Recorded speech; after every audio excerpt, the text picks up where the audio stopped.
Um, I think we should be good to go. Let me hop in the Discord, see if anyone's going to join today.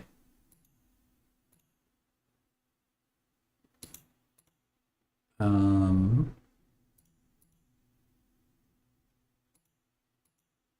am I behind on the physics reading? No? I'm not sure what you mean by that, Thunder. Oh, hey, Stooky. Norman. How's it going? All right. Nice, nice. How's it going? Pretty good. I looked in your stream a bit this morning, but I wasn't able to see too much of it, unfortunately. Hello, hello. Fair enough. Yeah. Yourself? Just kind of been chilling. I haven't done anything exciting, so. Thunder's asking, are there people ahead of me in the reading? Not as far as I know. I don't think so. Fembox is here too. Hey.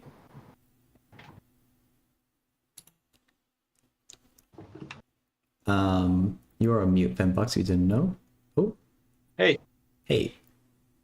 So I posted the Excalibur Sorry, link. I'm still slow with all this stuff. It takes me like 10 seconds to get all the windows sorted out. You know? No worries. The Excalibur link is in the text chat for the voice chat, confusingly, where I've been putting them before.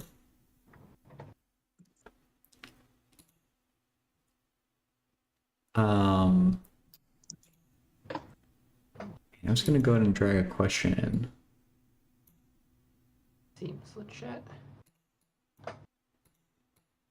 This one, I picked it without an idea of how to do it, but it just kind of seemed fun to think about, so.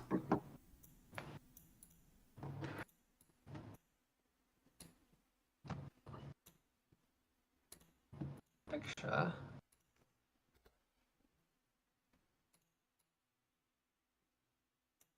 Okay.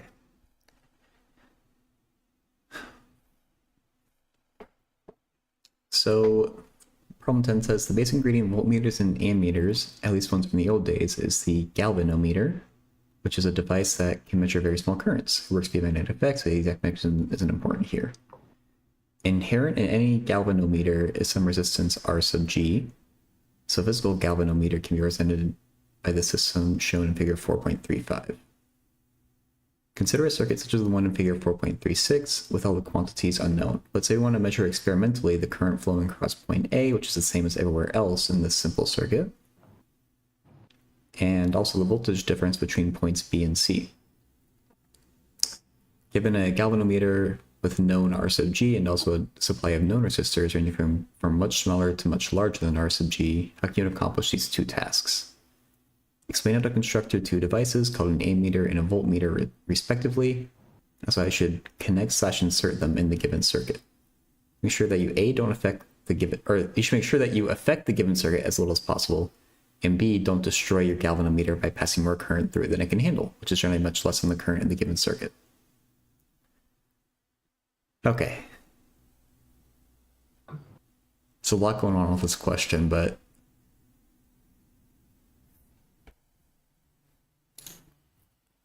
so it's annoying me these are slightly not in line. That's good. We're gonna get them. Donda's physics is becoming a reality. Trying to do physics at least.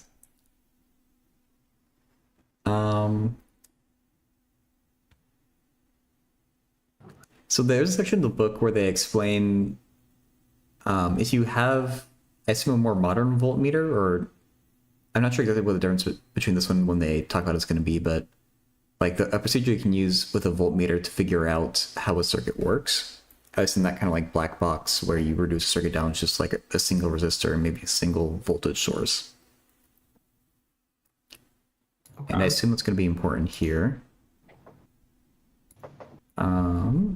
Where was that?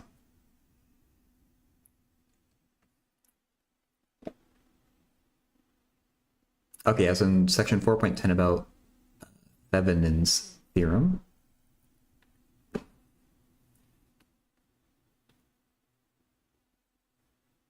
you would measure the open circuit voltage by connecting the voltmeter that draws negligible current, which is like infinite resistance. And then you could do a short circuit measurement with negligible resistance rather than infinite. And you can apparently, with that information, figure out everything you need. Oh, you figured out the voltage and the current. You could figure out what the resistor would be.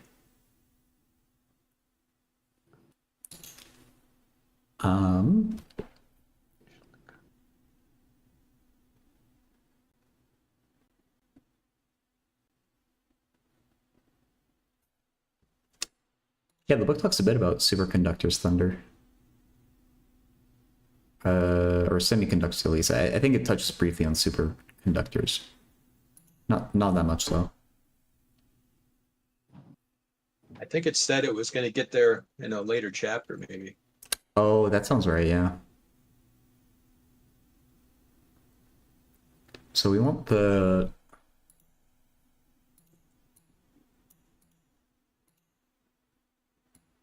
Oh god. Too thick. The current at A. And then the potential difference across B and C.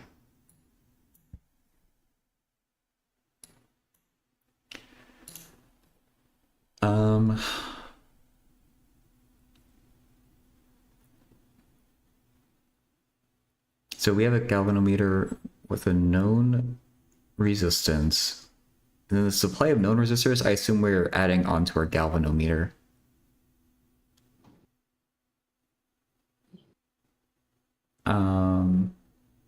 Actually, yeah. Yeah, not that specific about how you would use them, but I assume we can just increase this resistance somewhat arbitrarily.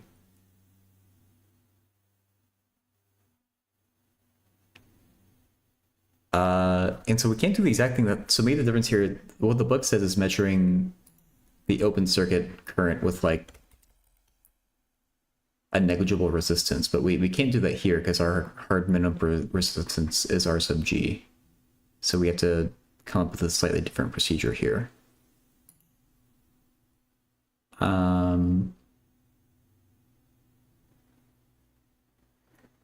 It's related to Kirchhoff's, yeah, Thunder.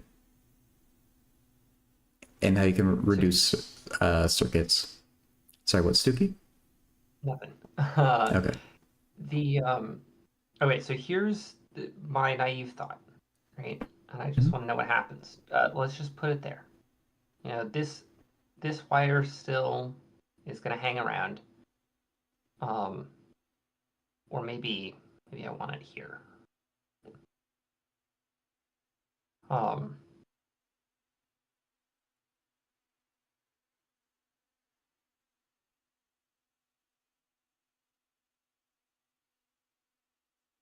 Because I guess if there's no resistor on the other side, then it's just it's all gonna flow through the galvanometer.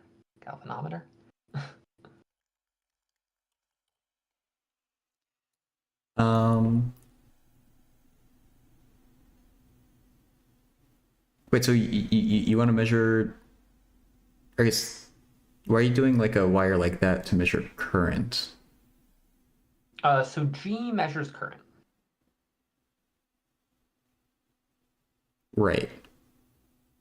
I wanna stick this on this way. So are you doing like two different measurements of the current, like one before and after the resistor? I think it's supposed to be the same everywhere. Unless that... Right. So the first thought was just put it right there. But then this other wire is not going to do anything, and the whole thing is going to slam through the galvanometer, and you're screwed.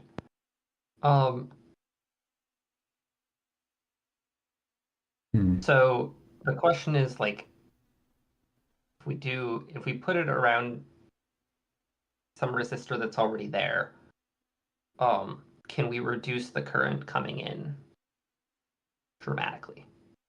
That's what we want to happen, basically. Reduce the current coming in dramatically.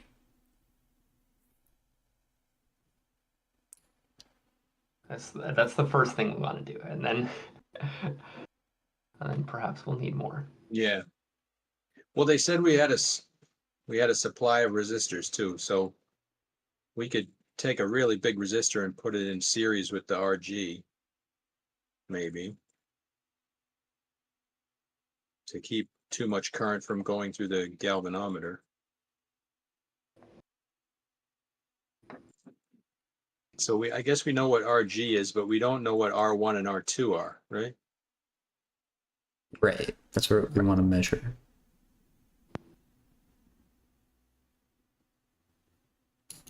I'm kind of getting tripped up on like trying to make the current change when they state that. Oh wait, sorry, it's not there. Where the current flowing is the same everywhere else in this simple circuit. I feel like I just don't understand like circuits well enough to like. That's kind of confusing me because doesn't a resistor slow down the current? Isn't the point, or is it? Does the current have to be the current? In a loop like this, the current is the current. Okay. So you got the same current going through each resistor, but you have different potential differences across the resistors, right? And if they're, if the resistors were in like a 2-to-1 ratio, let's say R2 is twice as many ohms as R1, then V2 being dropped across R2 will be twice as big of a voltage difference as being dropped across R1. They call them like voltage drops, because I guess I kind of like to think of it as like the battery gives the electrons energy, right? And then so they start going along, and as they hit the resistors, they lose energy, and so they're sort of going downhill. They're sort of coming down in an energy fashion as they go through resistors. And if it's more resistance, it's sort of more of a loss of energy. And then when they get right back around to the battery, they run out of energy, right? But the battery pushes them back up again. So the current will be constant through both of the resistors, but the voltages, the potential differences across the resistors will probably be different. Okay.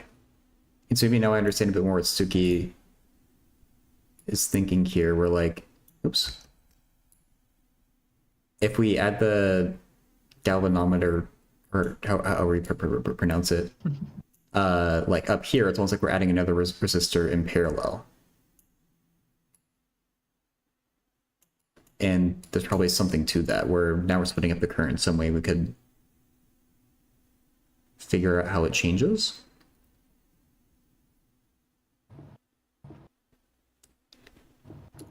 And hey, Nico, SC2, it's going well. How about you? Or how are you doing? Can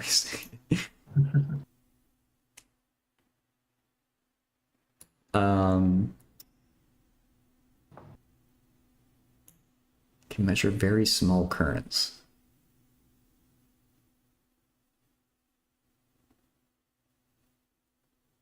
So we have to make sure the current through the galvanometer is always small. Yeah. So, is it the case that if we have this circuit that Don just drew, that this voltage drop is going to be the same as the corresponding voltage drop? Is that how this works? Because the current is the same. But the resistance is different. So no dice.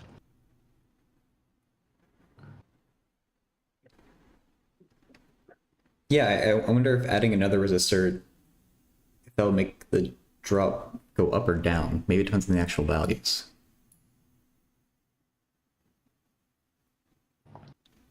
Yeah. Like if you add one that's less than R1, it might go down.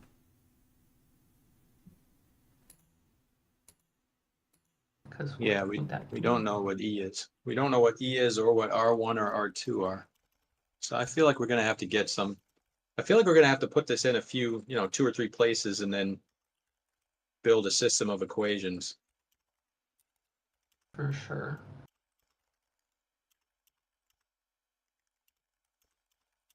but how to do it without frying that little galvanometer.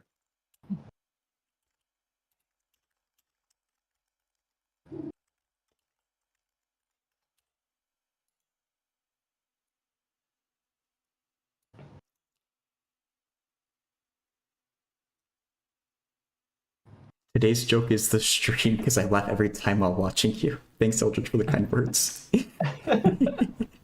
Question mark? Yeah. I see that's meant in a nice way. And Nico, I think this would be in parallel with the way this galvanometer works. We could get it in series too.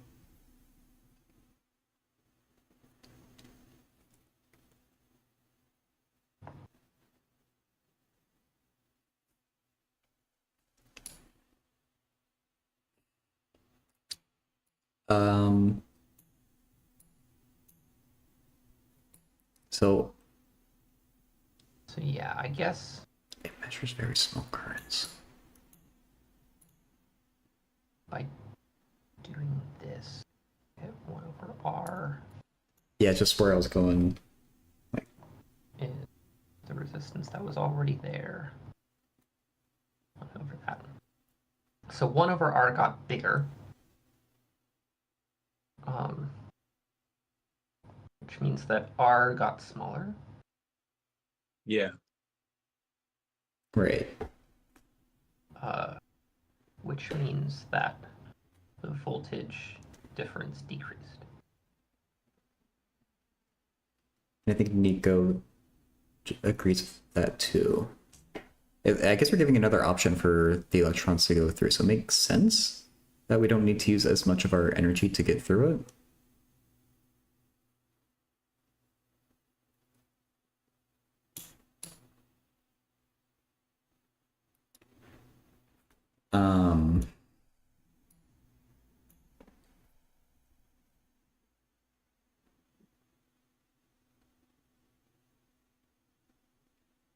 What around a closed loop is 0? Voltage drop around a Voltage, closed loop is yeah. 0?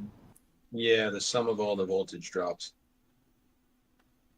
Ilariel, thank you for the follow.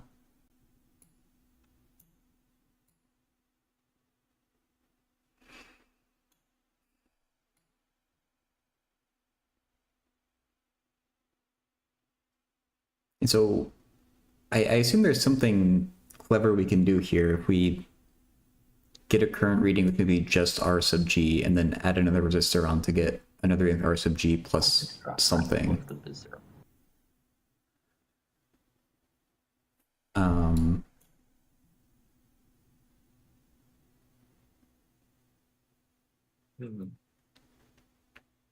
This might be related more to finding out the voltage drop across B and C, but that's helpful too, I think.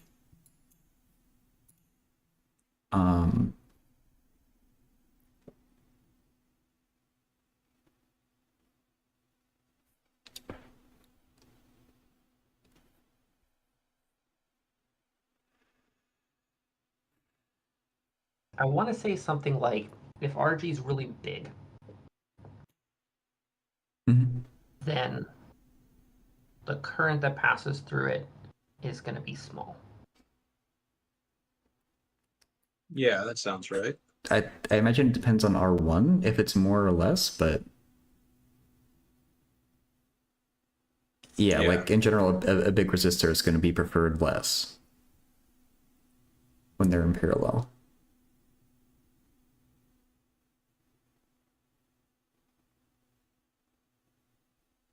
Because the voltage drop is the same between these two blue points, no matter which path you go along. And so if RG is really big, well, I is equal to R over V.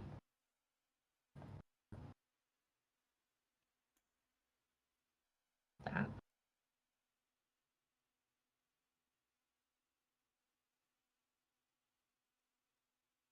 So make that blue V.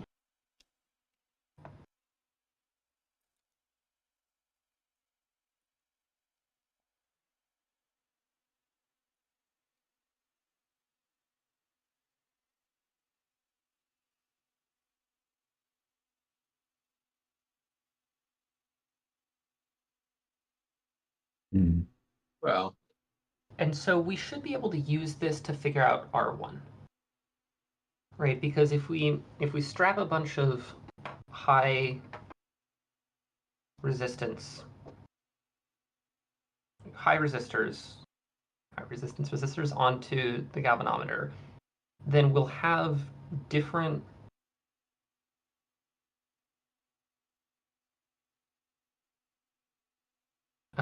then we'll be safe, right? And then, but by doing more than one, we should be able to get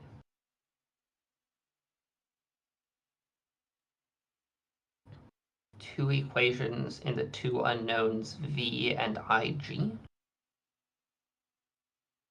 Or That's the kind of thing that I want to do. Yeah, I'm sure. Like, no, wait, IG is known. Sorry. yeah, we know IG and we know RG.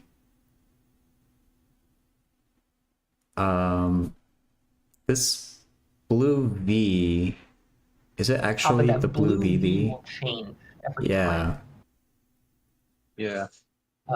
If we change RG, you know, if we throw another resistor on, that's going to change the V. Mhm. But that might be helpful because we know we can do two separate ones and know how much it drops between those two ones.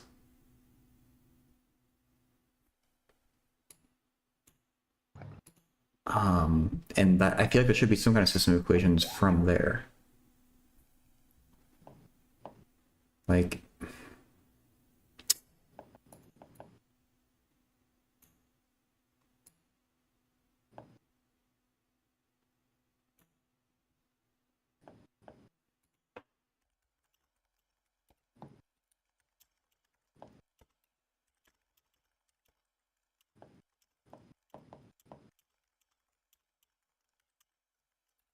under this is the question here. We're basically trying to come. This right now, the direction we're going is trying to find a system of equations that we can do with adding on to our galvanometer's resistance.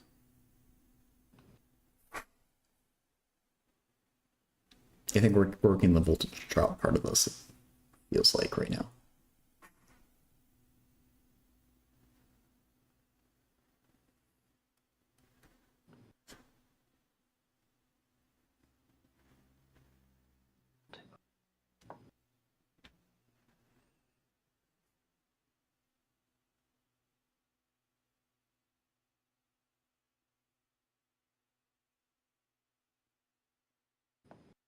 Okay.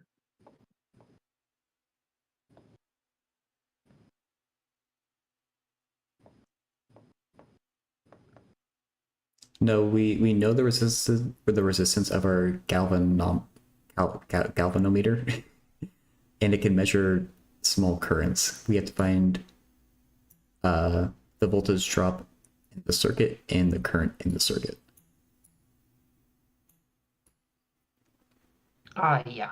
Okay.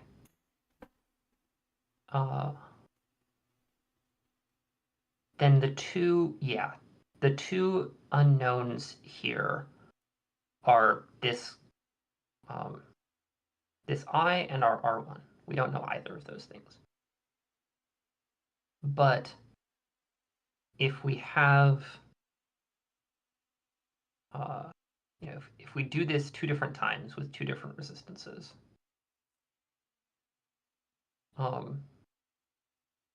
or yeah, with two different resistors, then we get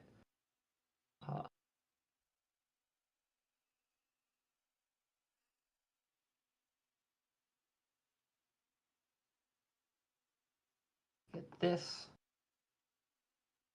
and so this system is two equations, two unknowns, which are R1 and I.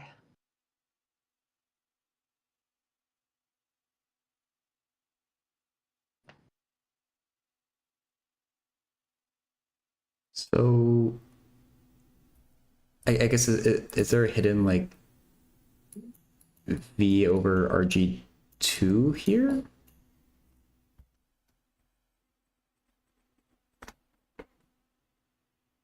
Or I'm concerned that the voltages, like, it should be a V1 and a V2.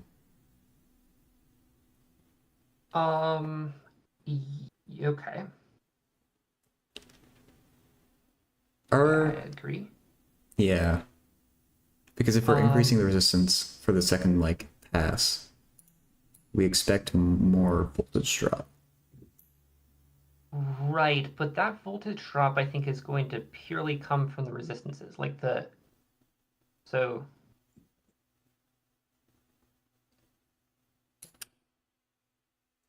So it's true that those two things are going to be different. There is potentially a hand wavy thing where we could add, we have a resistor that is much smaller relative to R sub G.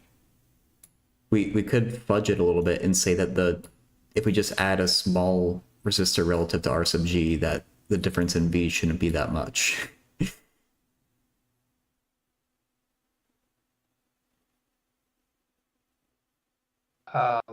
That might not be the best, or there might be some issue with that, but I like this approach. I'm just trying to like justify it.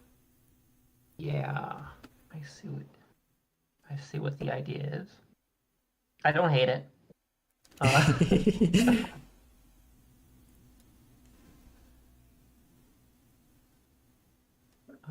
wrote V1 and V2, but I'm not sure.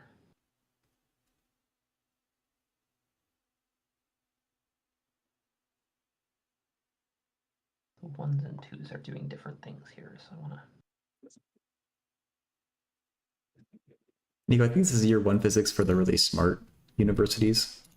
I think this is normally like later on. I think an undergraduate for in E&M, but we're studying out of this book here.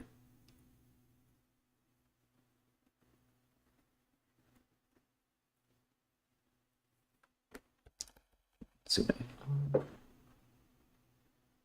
What are those V's actually? And there's information about it in the reading group channel in the Discord as well.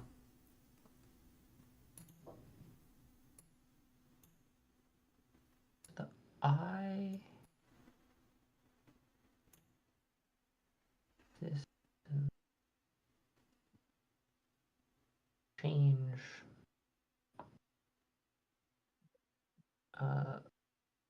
across the experiment, right? So like... Oh, nice, you're going into first year of physics. I didn't enjoy the class that I took, but I really enjoyed studying out of this book. Good luck with it.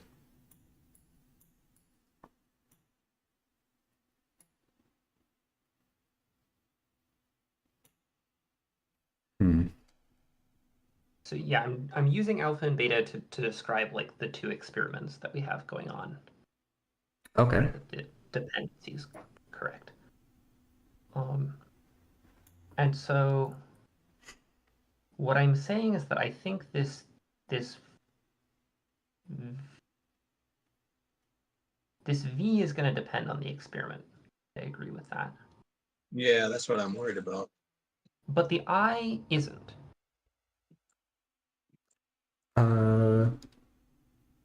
Right. So we're measuring at the same blue node, so should be the same. Right. And so if we get to use these formulas, right?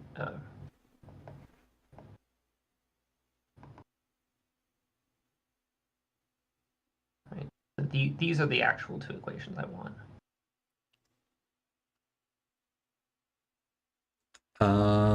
Oh.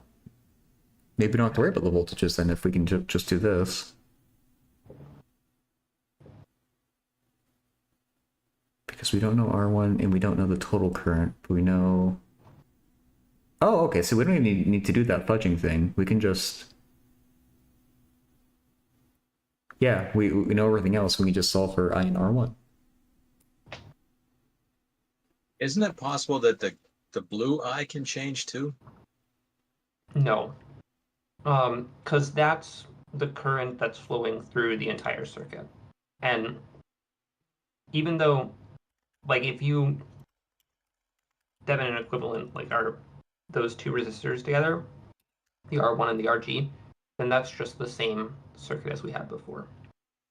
So it's going to have the same current flowing through it.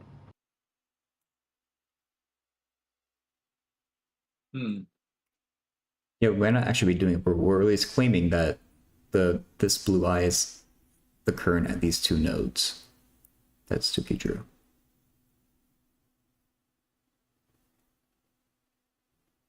I feel like as soon as we strap a galvanometer anywhere, we're kind of messing with the voltage drops across things, and we're possibly messing with the current being drawn from the battery too. Because if the overall voltage drop in the circuit changes, then the battery notices that, and the current coming out of it will.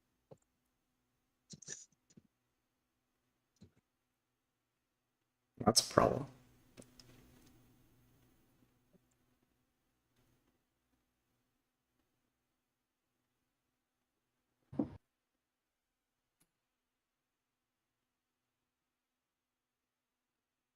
I mean, it does say you will need to make sure that you affect the circuit as little as possible. So, you know, maybe there's no real way to do it perfectly.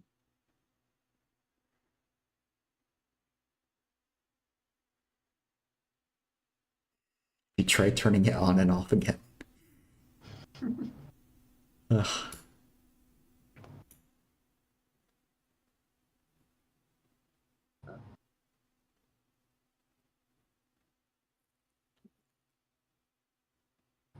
And he was saying we should be able to ignore the change in V drop if we just like add a resistor that's relatively small.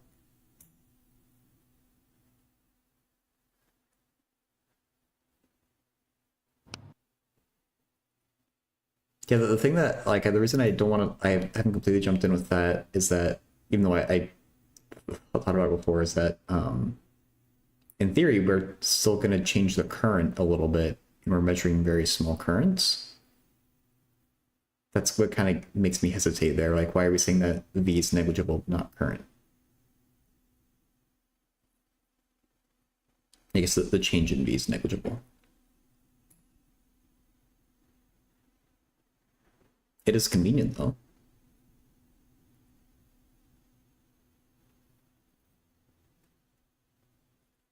If we can.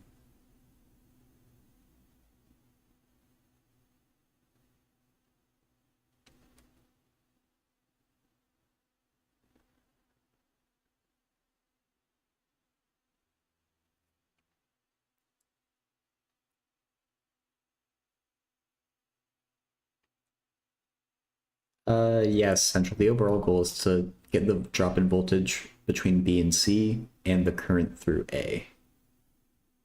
So we're working on the current piece by doing this thing up here.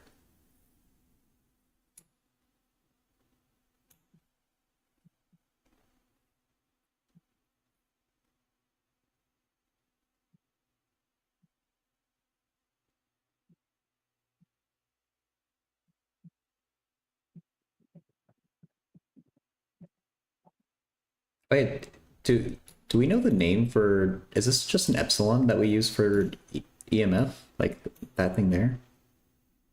It doesn't quite, it looks like a capital epsilon, but it's not. Everyone has a name, but besides fancy E. I've always just called it fancy E. Okay.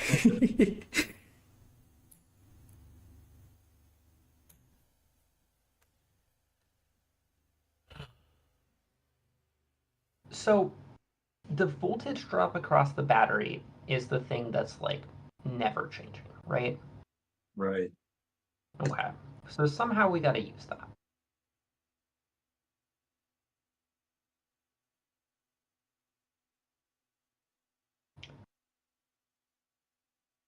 Maybe if we, so I'm a little bit worried about like that other resistor.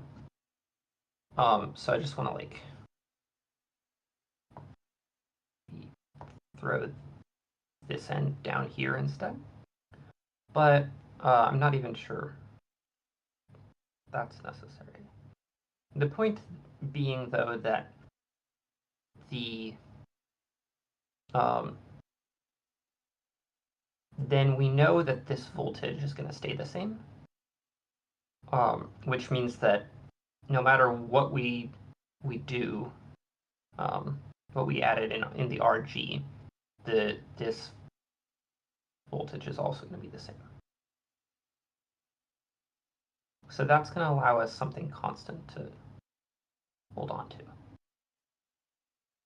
The same isn't always 0 because this is a loop? Yeah, so yes, it's so the one that actually goes through the entire circuit is the same as Okay. that goes across the battery, and the battery staying constant.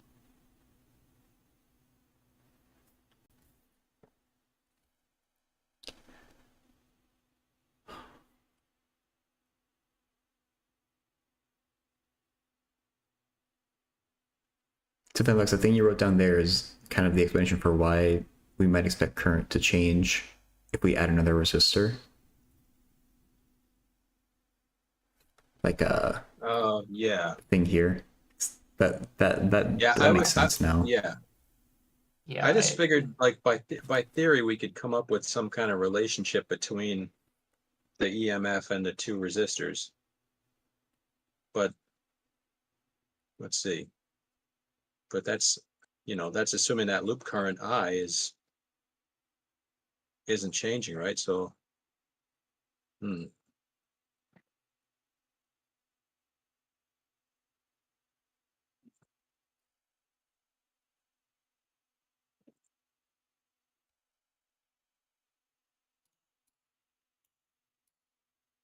if we put a really big resistor, we take every resistor we got on the table and put them all in series and put them in series with this galvanometer, and then, put it in parallel across R1 like you guys drew there, then, I mean, the current through it should be pretty tiny, right? I mean, it shouldn't affect the circuit too much. But obviously, if we got too much resistance, then maybe we can't even read the dial. So maybe we can, like, put all of our resistors in series with it, and then slowly remove the small ones one at a time until we see the dial move a little, and then to just get an idea of where the right spot, how much resistance we need to put on it.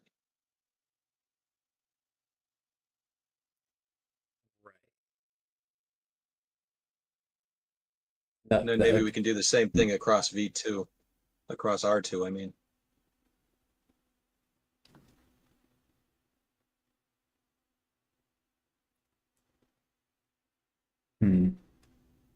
That'll give you an idea for when the difference in resistance starts getting closer.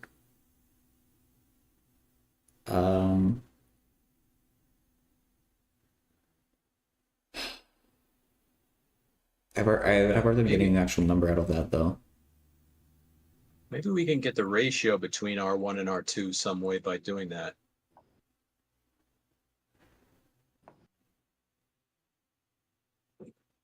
Yeah, it feels like there should be something there.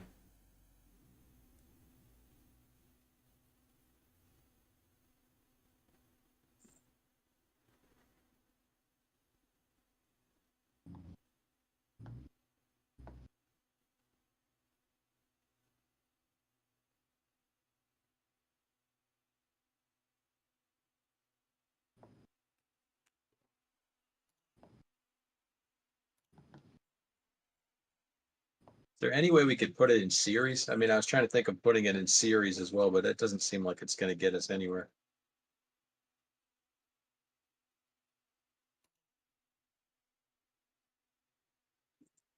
Yeah.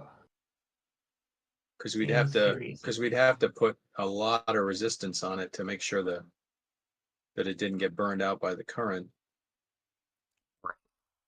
And then what would that wouldn't tell us anything, would it? I don't think that tells us anything.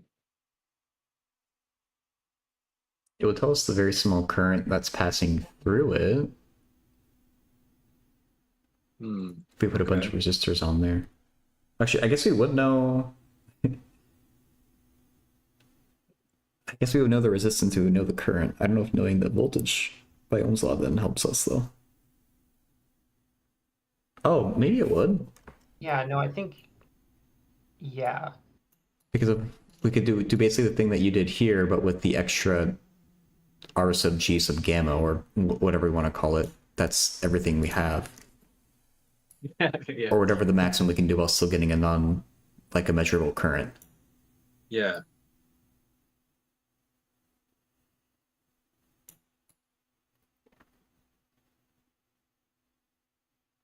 Oh, and I see you're drawing down here sticky about like short circuiting it. That might be even better. Yeah. I I Ah, think I think the series thing though will get good results. Um, for figuring out what the current is. Um, like part A. Mm-hmm. Because as you vary RG, you should be able to watch the see how you should be able to find out the constant proportionality, right? That's the thought, which is precisely the current. oh, this picture you got at the bottom is great, right? Because you just cut the R1 and R2 out of it almost, haven't you? I mean, if we, well, I guess not. But if we make RG really, really big in that picture, right? Right. Uh,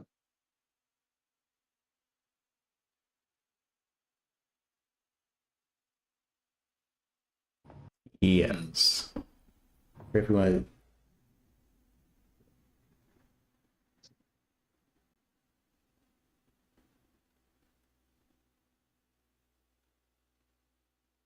and so what would we know? We would know that.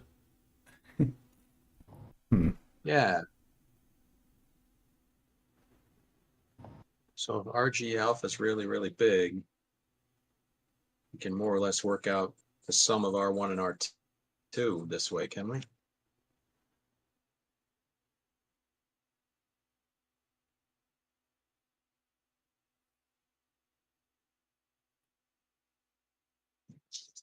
Yeah. That's the dream. Um,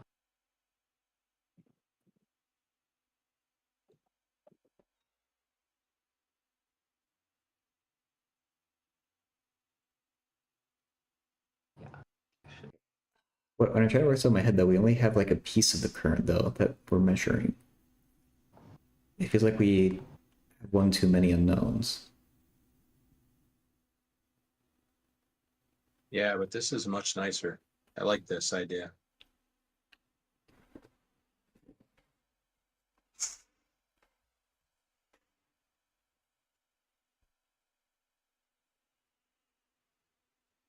Because now you can say the voltage across RG is the same as the voltage across R1 and R2 in series.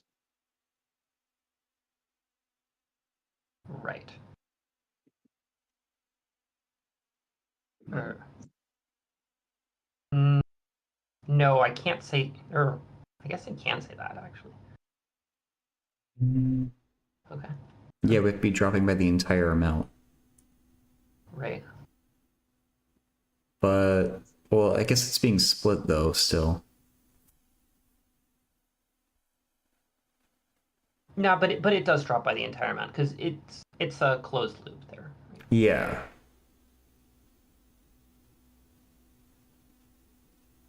Worried about something, but I don't know what it was. It was fine.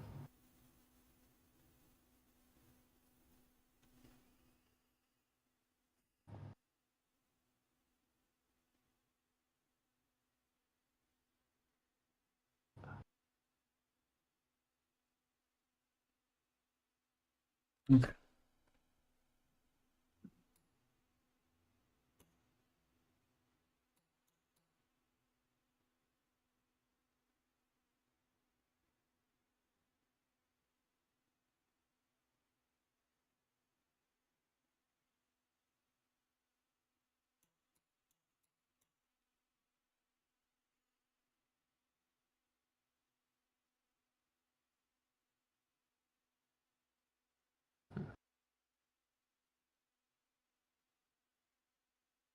So what we could do with this is figure out the EMF from the battery and then look at the bigger loop to work out. Because I guess we, yeah, Yeah. where these two things are in parallel, like R1 plus R2 and R sub G.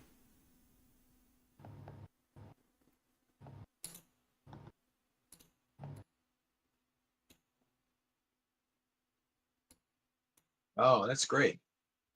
Wow, right there, we got the, so wait, you just worked out what the EMF is, right? Right. Yes. Because we can measure the current, and we can read off the resistance of all the resistors we just put on there. Oh man, that's nice. So right away, one of our three unknowns has been solved.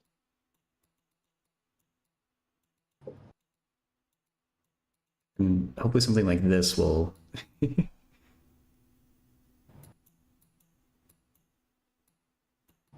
us where we want to go.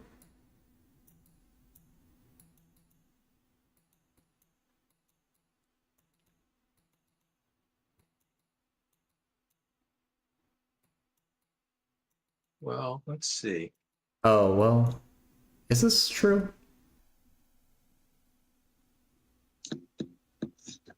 This probably isn't quite right, because these are in parallel.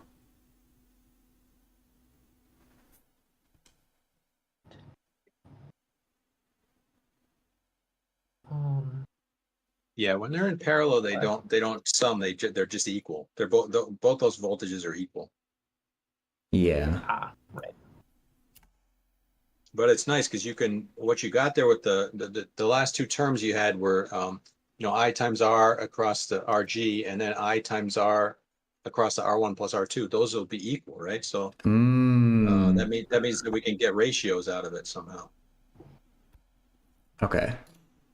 I don't think it's enough to finish it, but it gives us a good equation to work with.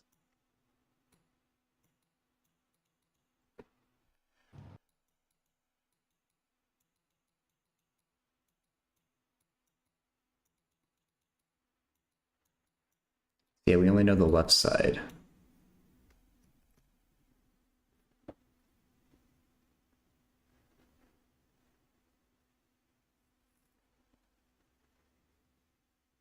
The left. So that could be one piece of our system of equations.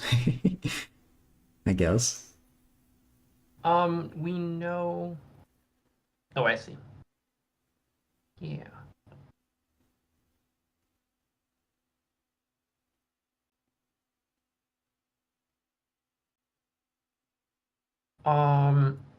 And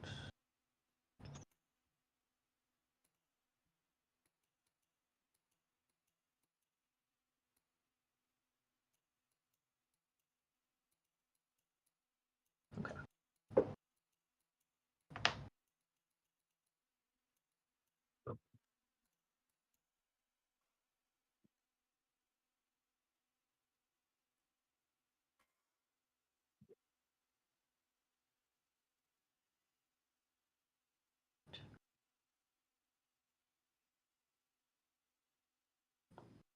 That feels good, right? That Yeah. last thing. It's that total current that we really want, I guess. Right. And we got it, right? Because just do that twice. Two different RGs. Oh. Yeah. Put some alphas in all these. Yeah, so the system is in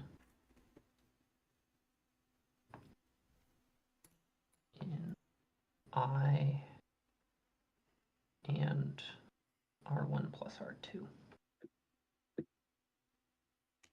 Hey, Phobos.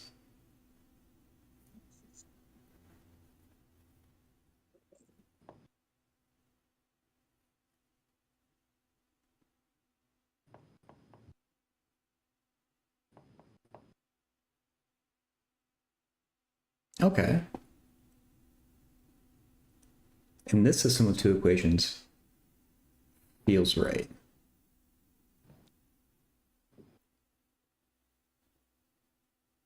Because we always know what this fancy E is over here from the previous step. Right. Oh, well, they might be different fancy E's, but this accounts for that. Or we could do the same procedure. The E is constant. Yeah, I think that Okay. fancy E is fixed. Oh, yeah, it's the current that might change, and we're... Oh, wait, are these different I's? I think the I that we have is not the same necessarily as the I without the galvanometer in there. But we don't Yeah. care. We can use just 2 different galvanometers. Right? That's true. But if we change the resistance from alpha to beta, we still have the same change in yeah. current. I see. Oh.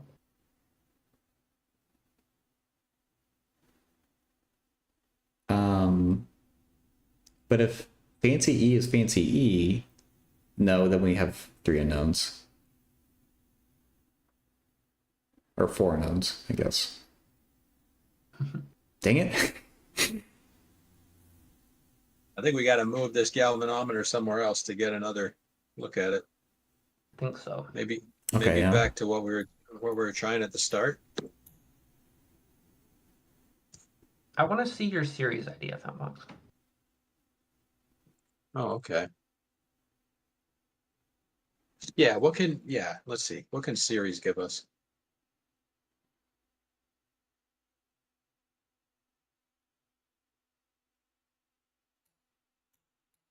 We'd have to whack it in. Okay. Should I try and draw it up?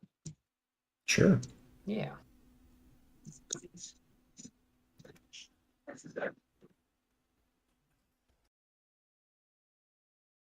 So something like this.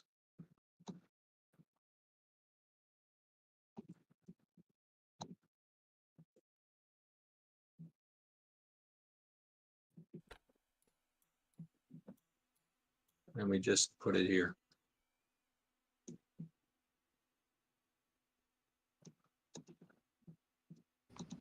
And this will be, what are we calling this? RG alpha? Or May I make this our RG beta, I beta? guess. Sure. Yeah, we'll call it beta. Okay. So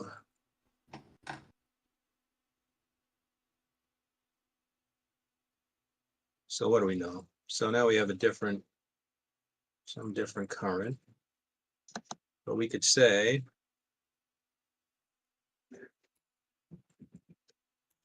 that E equals I times just the sum of these 3 now, right? R1 plus R2. Right. So maybe we could think of R1 and R2 as kind of fixed, because they've been going together.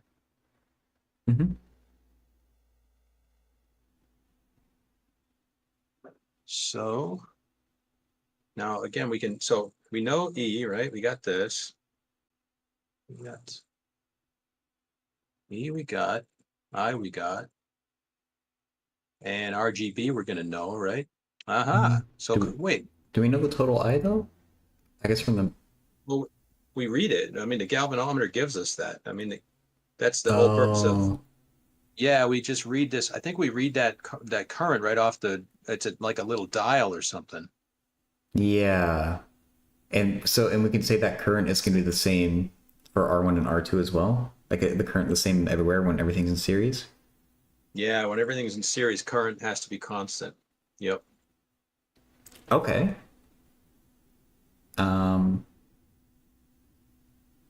Well then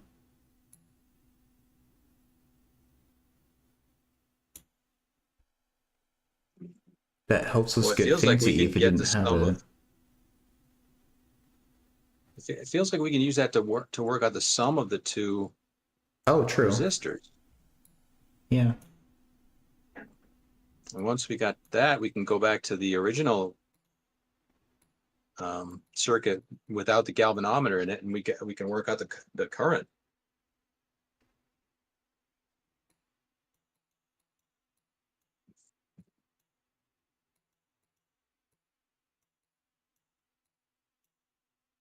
Oops, that's not right. This all feels okay to me. I mean, each time we are putting the galvanometer in the circuit somewhere, we're changing things, but who cares, right? Because we can take it out again. So Yeah. We have to be R1 and R2 careful with and how we're epsilon changing. aren't changing. Yeah.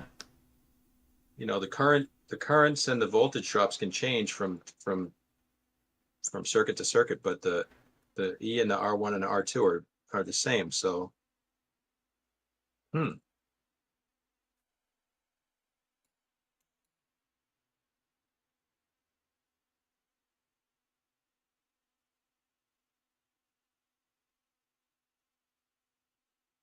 Wait, so if we come over to if we know what R1 plus R2 is, we can eliminate an unknown from this equation over here that we were working on before.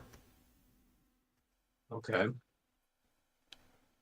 And that can get us the total current, I think. Right? If we just sub. Well, yeah, but that's a different current. That's not the current we wanted initially. That's the current that's Oh. I was hoping this I would be like the thing we want for A.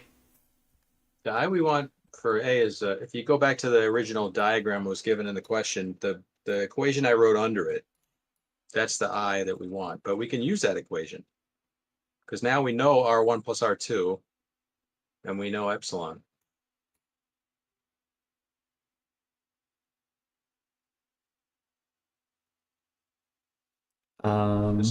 This one here, right? Which that one? The I is this. Well, the I in that equation is different from the I down below in the more recent thing, right? Yeah. Okay. Is that a problem? Maybe it's not. Well, I think the I we want is the undisturbed I, right? The I without the galvanometer anywhere in the circuit. Oh, okay? We know. Oh, we eliminate R1 plus R2 from this equation that you wrote. Yeah. Okay. Yeah.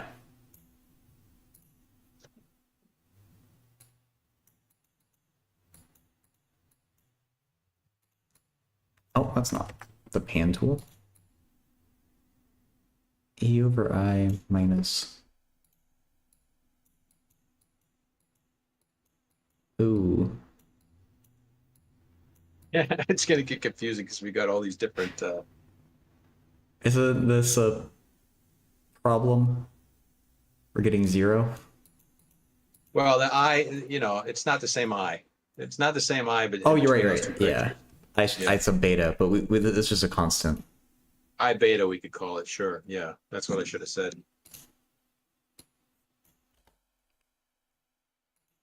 You figured out your problem, Nico? Okay. Thanks for letting me know. Okay, and then we just divide the other thing over. And everything on the right, we know.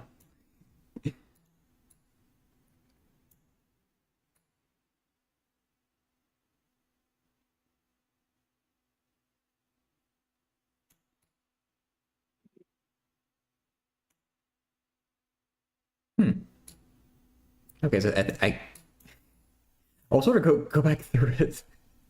Like, we can, like, summarize. I think this is, in theory, our answer for the current through A. Yeah. And so what are we doing here? We're noting that the EMF for the battery without our galvanometer attached is the total current times R1 plus R2. And then we put our galvanometer in series with a high enough resistance not to like damage the galvanometer. And we measure the current through that, knowing that the EMF is still the same. We can work out what the sum of R1 plus R2 must be. Because we know the current going through and we know the resistance that we added. And then we can plug that R1 plus R2 back into our equation above to solve for the total current without the galvanometer. Okay. And thanks for putting the steps there, Stooky. Seems legit. Okay. And does that simplify the task now for voltage drop from B to C, if we know the total current? I don't know. It's probably solve some more work, but we have this in our pocket now. Well, if we attach it though, that we can't really use the same eye. Unless we do some kind of fudging, like do a very high resistance to not affect it much.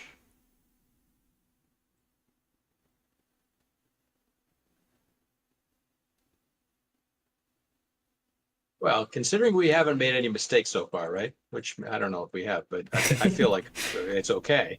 Yeah. Then we now know the battery, and we know the current, the loop current, right? So we could just, I mean, by theory, we can work out. No, I'm sorry, we cannot, can we? Oh, no, we can't. All we know is the sum of these two R's. Yeah.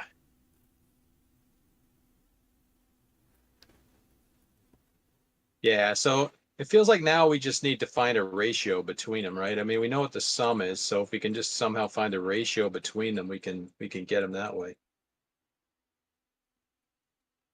And that feels like we can maybe get it from doing the galvanometer in parallel with each resistor. Yeah, maybe. That seems like a natural thing for me to try.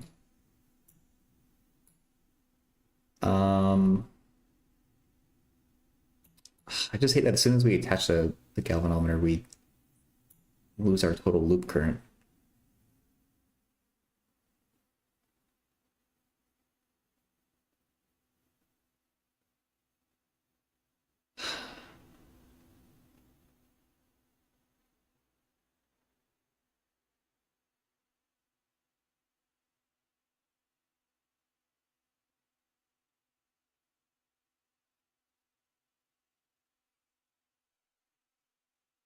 What about going back to all the equations that Stuckey came up with at the start there?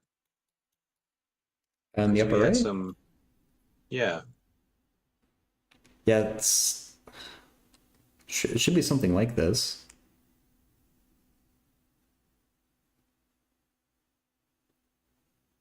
Hey fish, mesh current analysis? I don't know what that is. We're working on a circuit problem. That sounds interesting.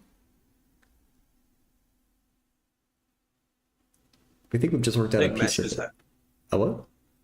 I think mesh is another word for loop, like loop currents Oh, and mesh currents. okay. Yeah, but the problem's over here on the left. So we basically have this like tool that can measure small amounts of currents, and we can control its resistance. And we have to work out what the current is in this circuit and what the voltage drop from B to C is. We think we've got the current piece.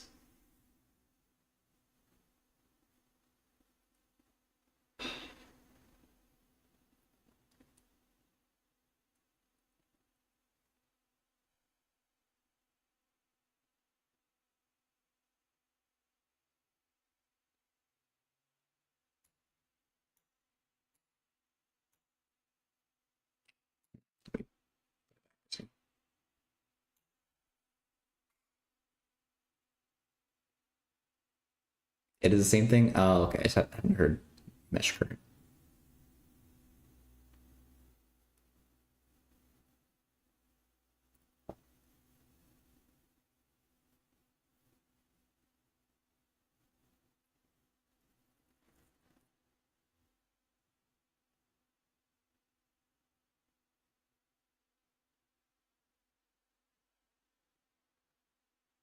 Mm.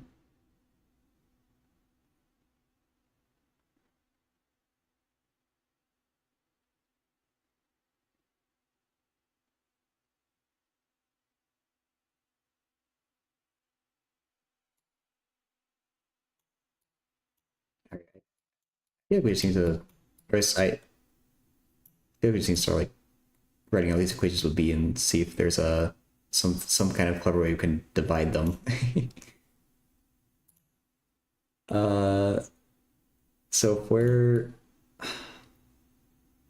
and if we hold this resistance in the galvanometer constant, we should be able to get something vaguely useful, I hope. How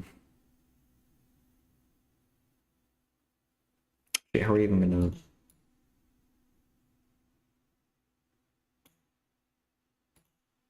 If we have this situation, then the EMF is equal to whatever voltage drop across R1 plus RG plus the voltage drop across R2.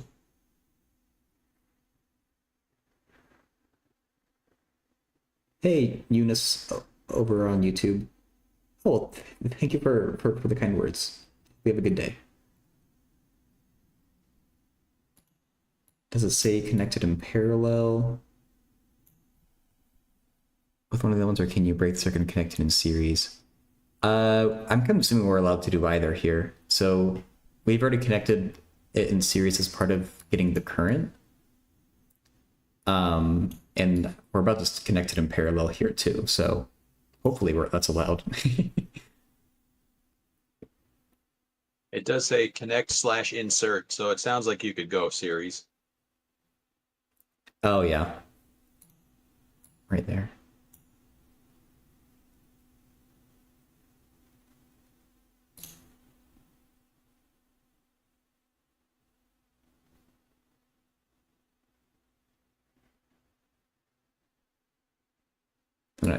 I'm gonna scroll back over. Sorry if you're still reading.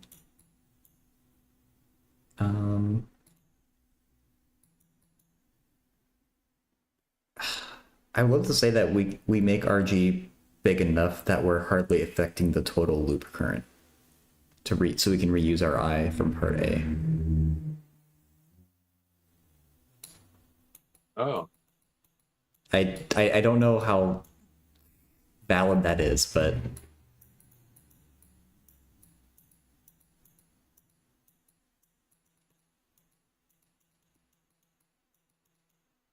I is the same. Because I feel like we kind of need that piece to work this out.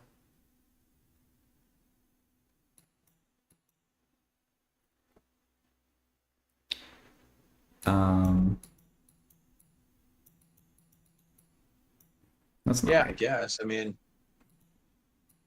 yeah, I guess you could do that.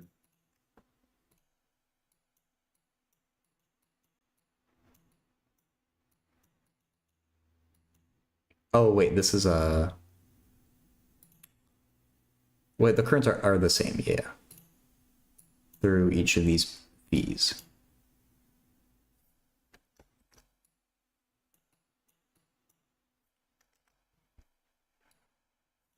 Okay, so that's what you'll get from the first thing in parallel.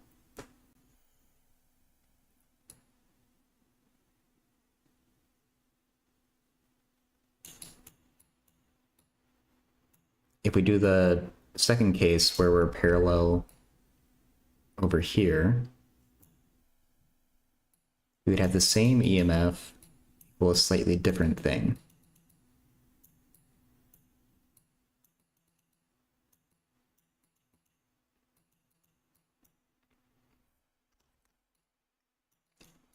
And I'm hoping this is two equations and two unknowns.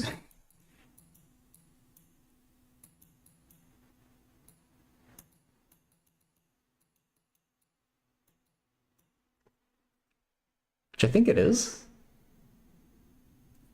If this claim that the current is the same holds,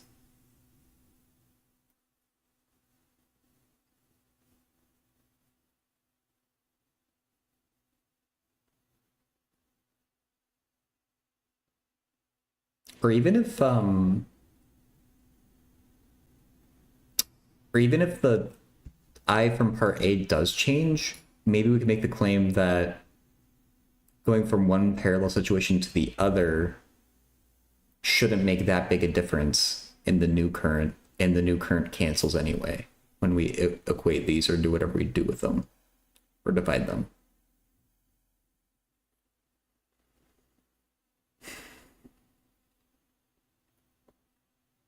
Because they're both equal to fancy E, so we could just set them equal to each other and hopefully get a ratio or whatever we want. In those two equations, what are you using for RG? It's the same RG for each equation, just something that's big enough that, like, I'm imagining a very big resistance for RG. So it's not going to draw much current.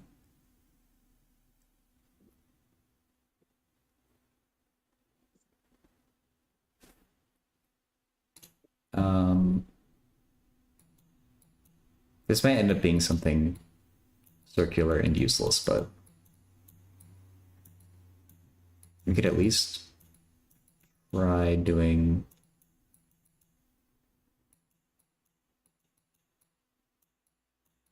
some algebra here. So I equated these two things here and divided out the I in the stage down here.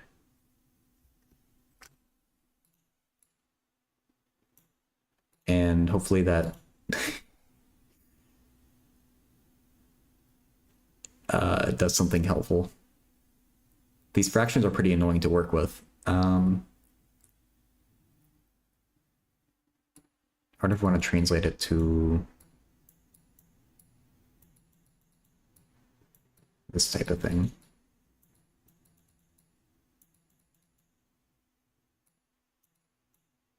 I put two R2s.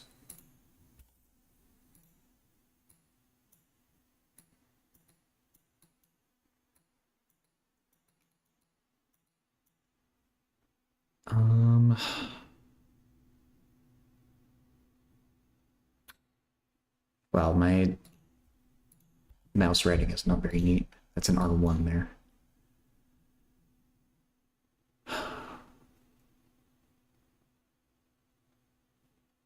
Just get rid of these denominators.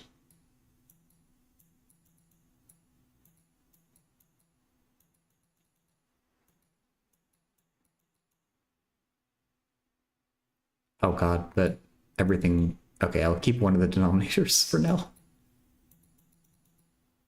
This is messy. Oops, that's not even right.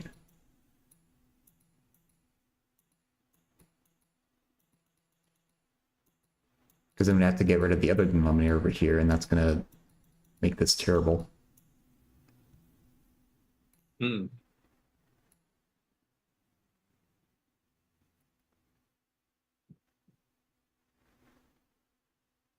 This is gonna be impossible to solve for R1 or R2.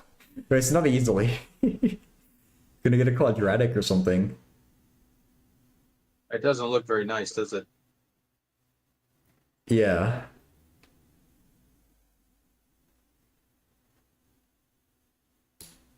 Maybe this is not the way.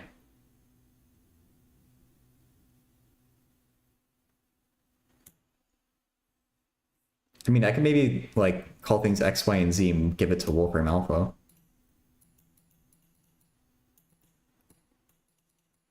Because I think there's been some things that, it says just use a program for, but I doubt this is gonna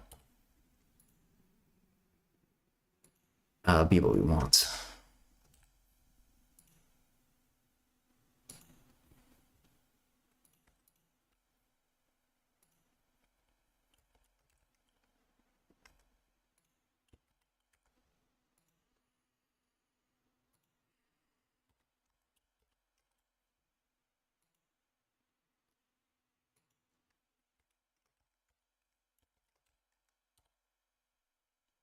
Hey, Milo Red.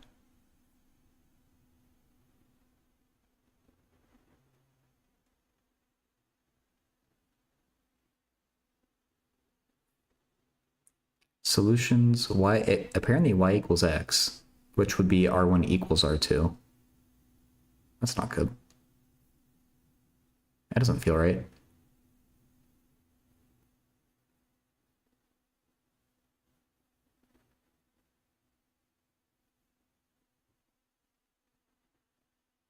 Hmm.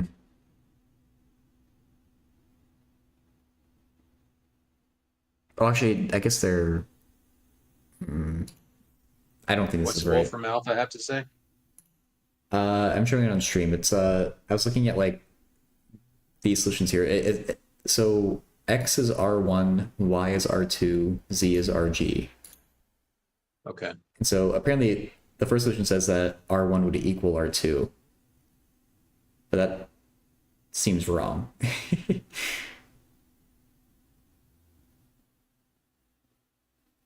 So I feel like that's saying that I set up something circular in this or something.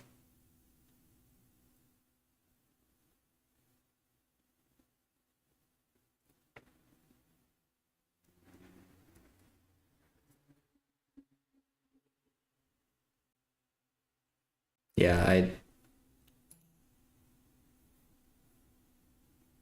Hey, S tier programmer. I'm doing well. How about you?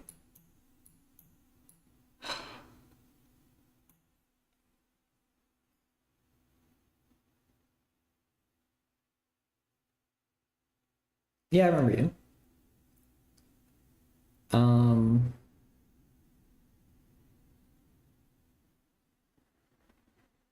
Oh, geez, the time's flying. Uh, since that didn't work, I'm kind of out of ideas for this voltage one. Wait, I don't know what else it could be.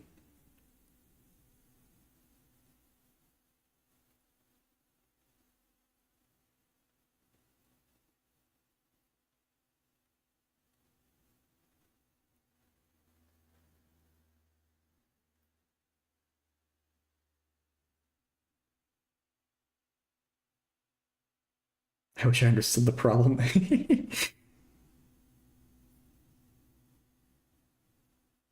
So I feel with most of these problems. I'm just kind of making it up as I go.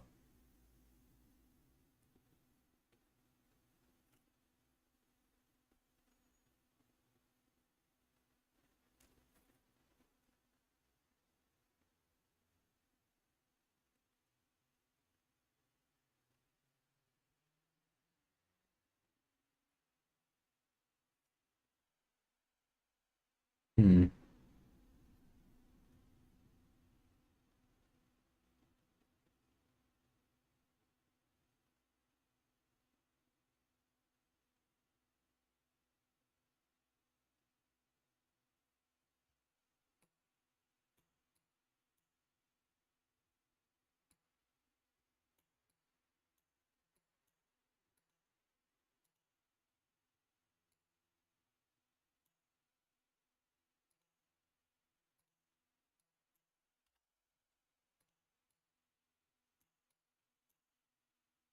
Oh, Scaladrel is complaining. Oh, do you get dropped 10 votes? I don't know. It just said something went wrong. Oh, I see you back now. Yeah, I Okay. think we just went over the memory limit, but as long as it's not like lagging, we can keep using this one.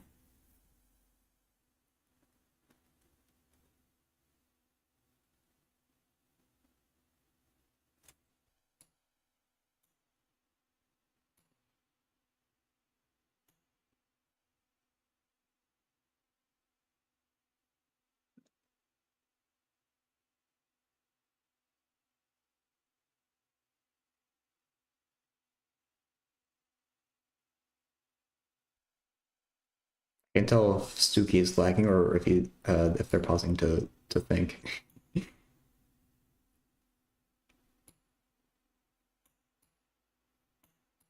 I think the last time we used this, it's started to work less well the more we put on there. Oh, there's something.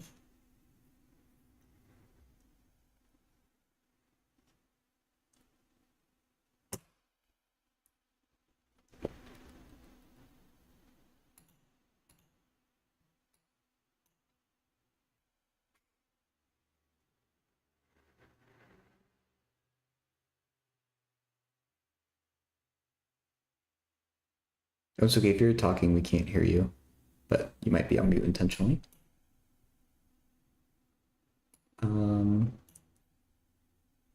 I IG, Oh RG. yeah, sure am. Okay. Yeah. Um. Yeah. So I'm just trying to write down these loop equations. Okay. And I feel like this is something. Um, oh no. So those. Okay, yeah. This is equal to. Ah, the cheap 2 viewers over are 2. getting through again. Okay.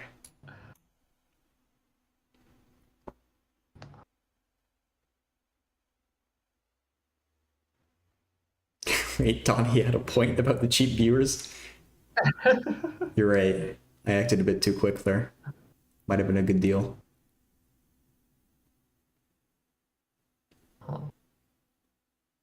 Oh, and this current. Okay, let's try to use the same notation. Yeah, we're really like writing over our old work a lot, and like alphas, betas are being thrown around.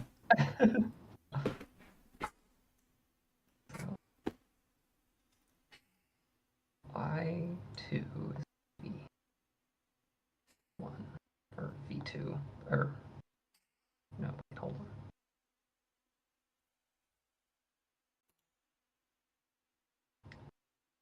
I1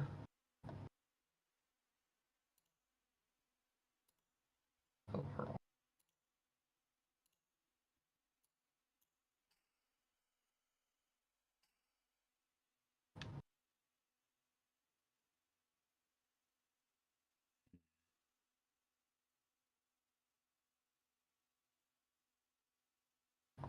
Yeah, through this whole loop.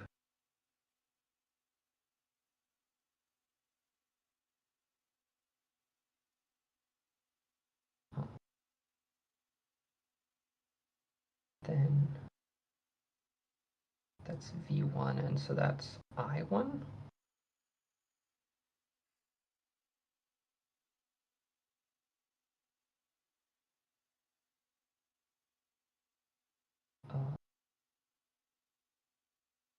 That's I2.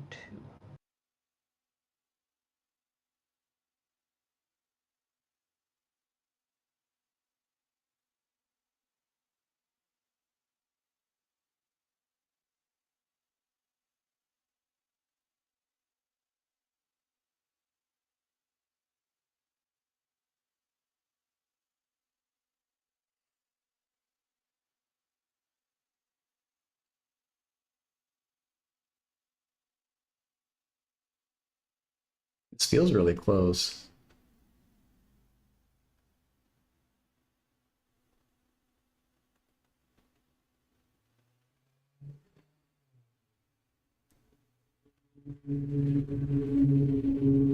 This doesn't make sense. What current is that? um, what I wrote down so far is just the resistance. So that's that we know.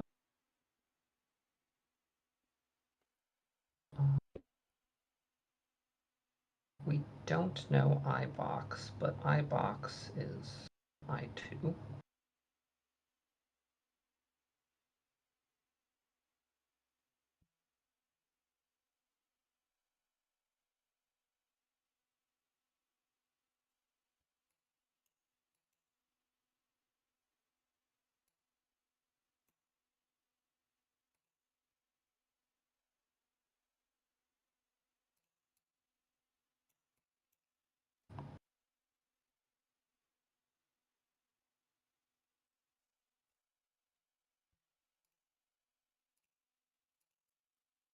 I just want to mute on Discord for a second. Physics 101, will you please explain LC oscillations? I haven't heard of those.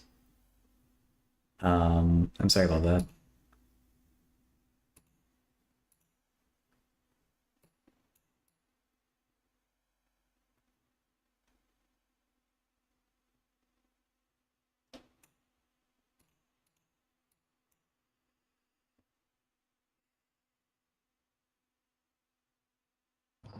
Okay.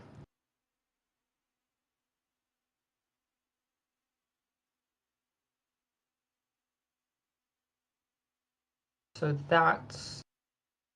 this seems unlikely to me, but um, so the three equations here are this middle one. The blue one is the blue one, right? It's that.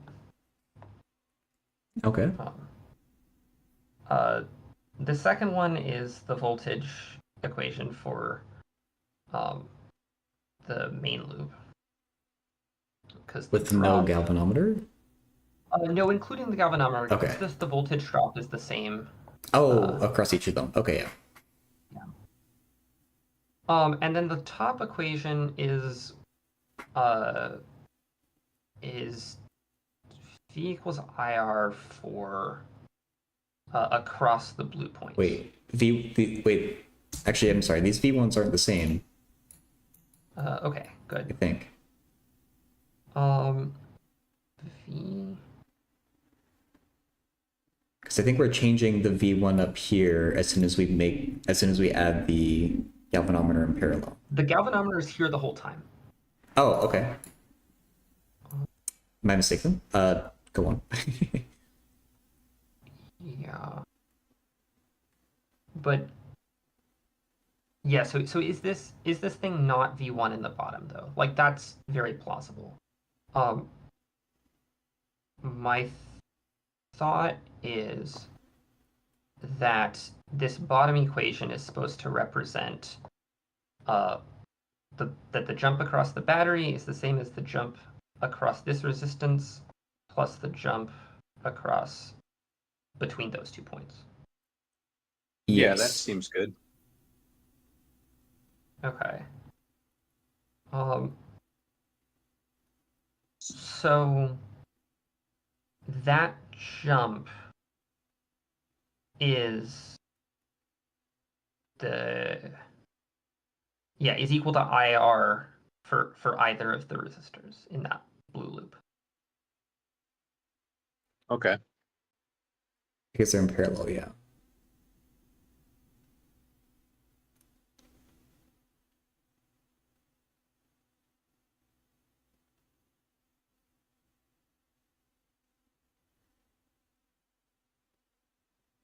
I'm not sure I understand the top equation. I square equals V1 over R square.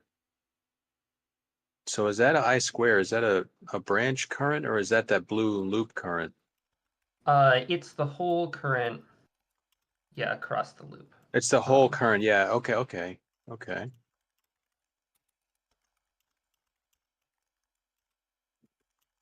Well, then is R square the same as R1 over R1 plus RG? Maybe not, but it does have a nice. We can write it somehow. 1 over R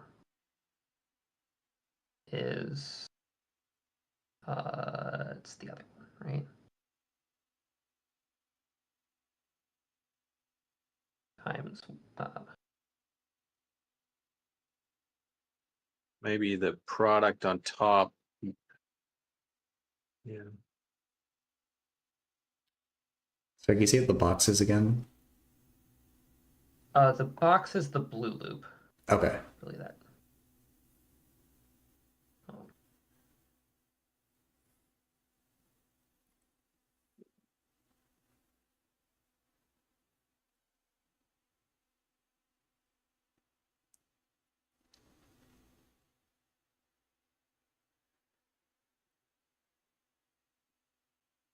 So then the plan is the current through the loop is the same as the current through the first resistor, R2.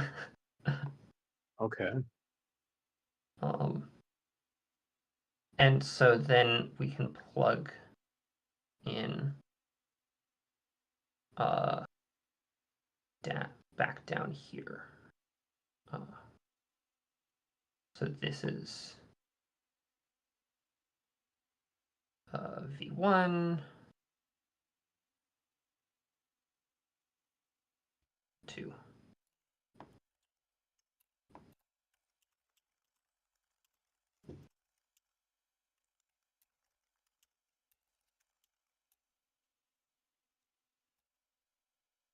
Fish, R1 Huh. is the current through just R1 right there. And so when they're in parallel, we get the equivalent like there.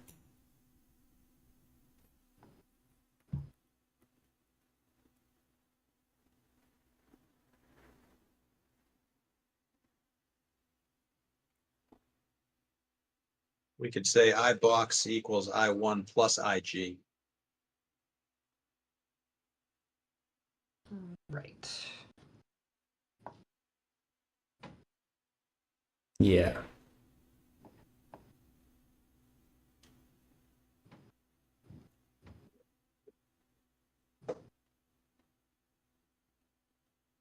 And we know IG. Yeah.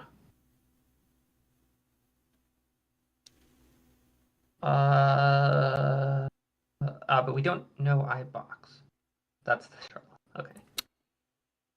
Um,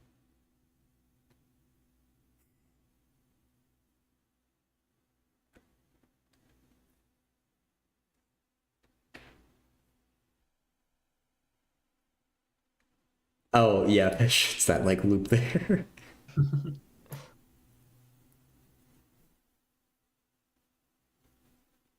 um,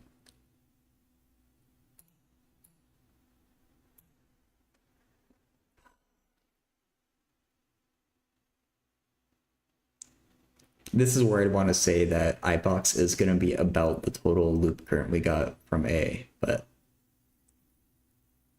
I don't know if we know that. Well, I don't know that we know that either.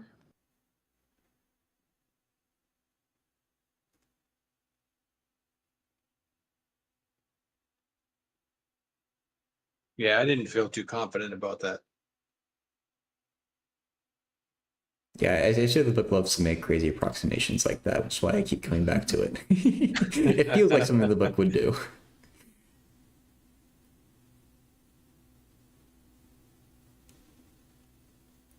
Can you add a known large distance in series with RG? Yes, we can control RG and make it bigger at least. We can't go less than RG, but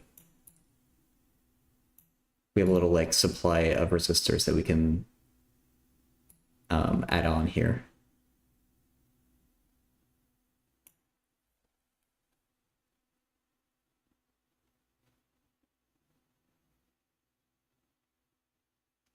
So that IG is negligible and doesn't affect iBox. That could be it too, yeah. Make it have enough resistance to not affect, so that iBox is the same as I1.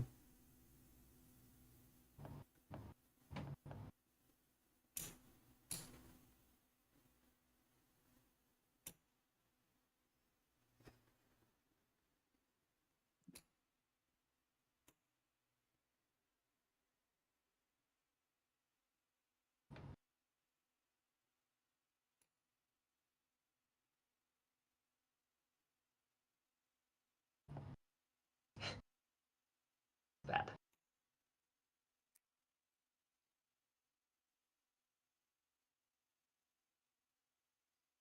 Oh, okay. It's not that crazy.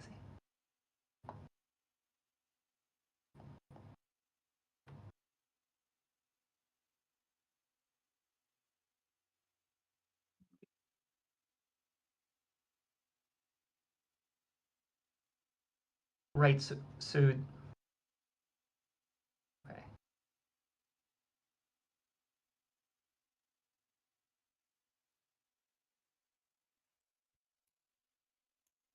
Mm.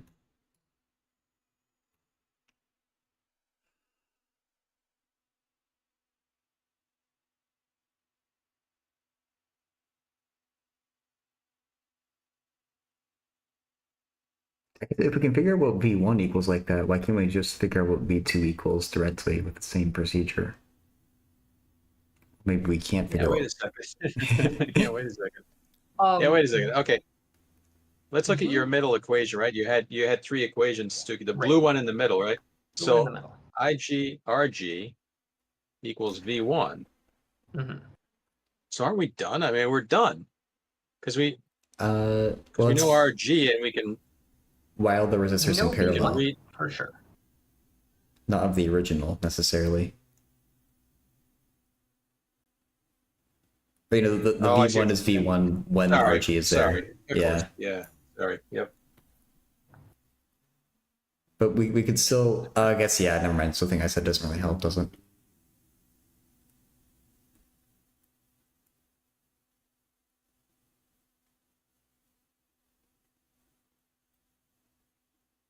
Okay, so I know I've said this a bunch of times, but I think this time I believe it. This now we can change RG, and this, if you believe this equation, which I'm mostly there, then you should be able to change RG and find R1 and R2. Because this time I'm not assuming that I went back to like some pristine state, right? But no. Yeah, maybe you're right. The R. Change RG. Yeah. Okay.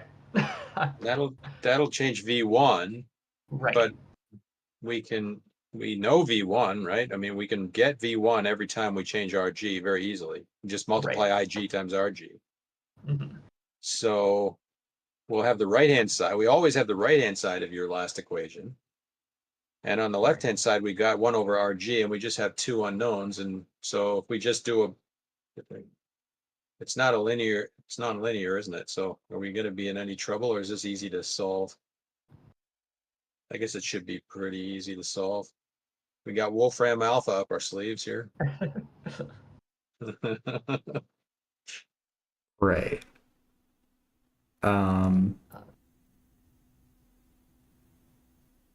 Were we solving for this equation? Don't we know all these? Or we don't know R1. We don't we want know the R1 ratio. or Okay. Yeah. Or we want some kind of isolation for relationship between R1 and R2. Right. The MathCAD 15 free trial. Sorry. If we really know R1 plus R2, then we don't need to vary RG. Because this just gives us a second equation. Oh yeah, you're right. You're right. R2 is R1 plus R2 minus R1, isn't it? So we know that sum. Okay, good. So actually there's only one unknown. There's really only one unknown, right? Or we have 2 equations anyway. We have 2 equations, yeah. So we don't even have to vary RG. We can just do it once.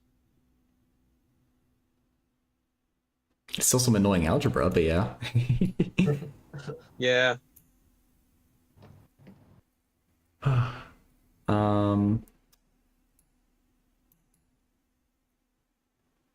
Oh, it's another one of these Purcell problems that look kind of pretty nice when you look at it, and then it's like, wow, it's hard.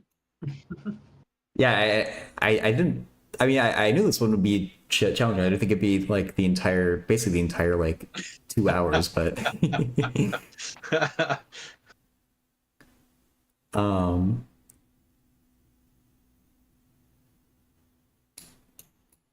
okay. Is there a way that we can simplify some of this for the sake of putting into Wolfram Alpha? I guess what we do, the thing that we'd want to do is, not AI, plugs like into this R2, I guess. That seems natural to me.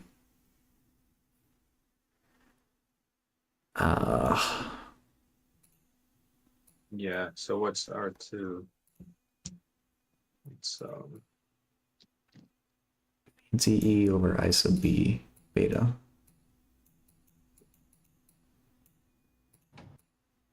Minus R sub G sub beta. So just love our subscripts. What?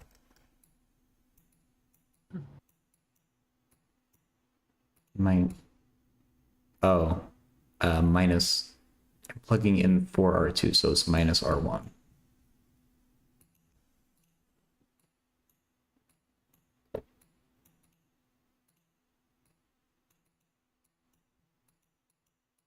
times the original bit.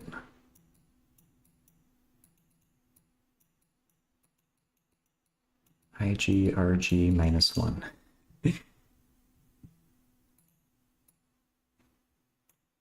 Right, Fish. We always know IG and RG.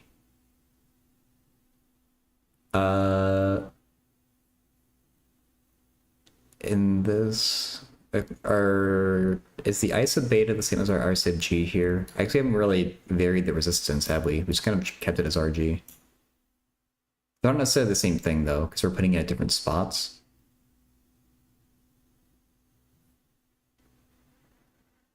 Okay.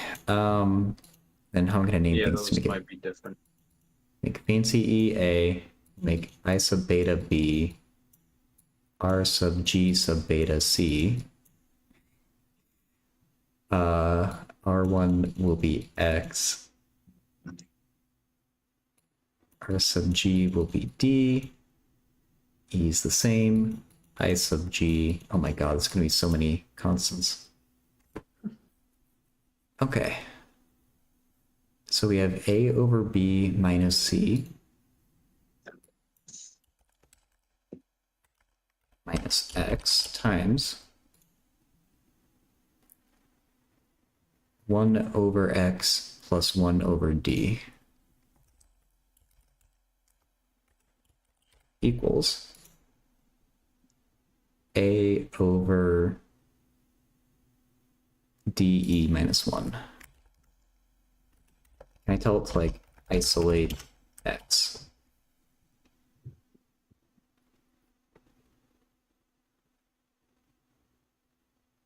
Oh, it's just ignoring the part it doesn't want to listen to.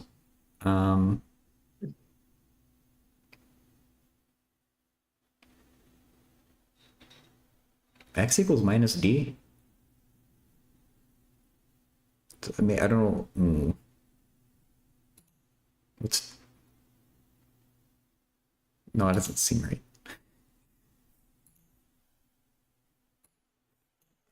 The other one is what? B over D.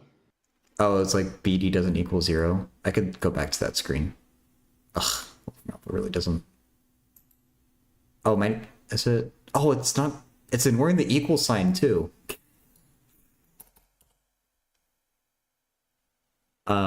It was just getting garbage.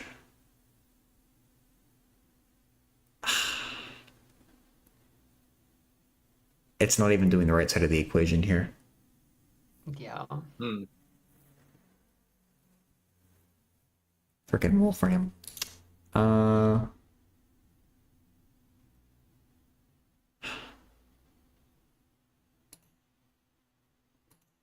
We could just look at the book's answer and see if we did the right setup, because it's going to be a huge pain to do by hand. I'd be good with that. Yeah, sure. I feel like the book will probably have something nice and clean. Okay.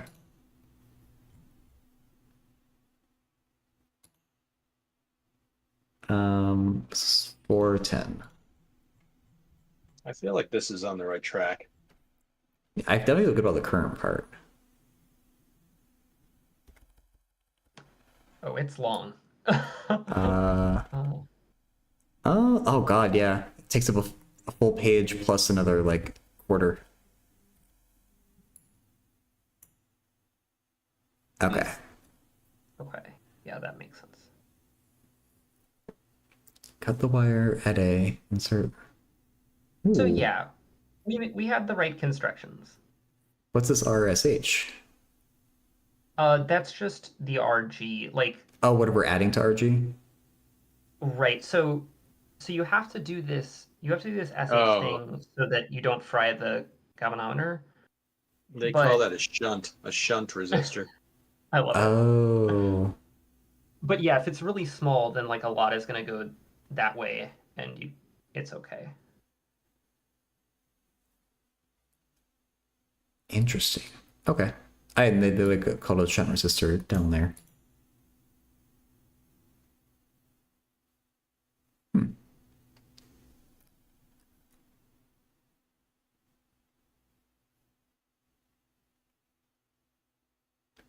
and you choose R sub sh to be a known amount of times bigger than R sub g, then n times current flows through the shunt as the galvanometer. Oh, okay. So we didn't quite do this shunting thing, but I think we had the right idea. Yeah. The voltmeter, though.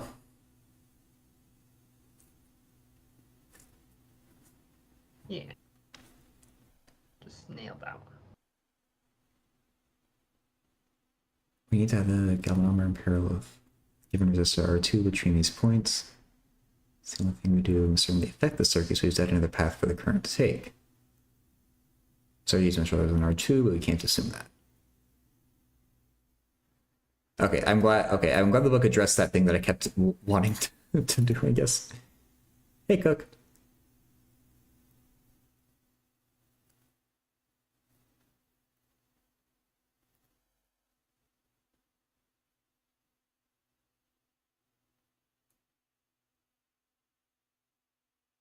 Oh wait, we are putting a very large resistance.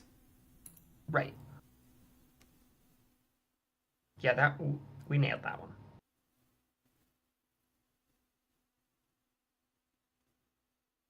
Okay.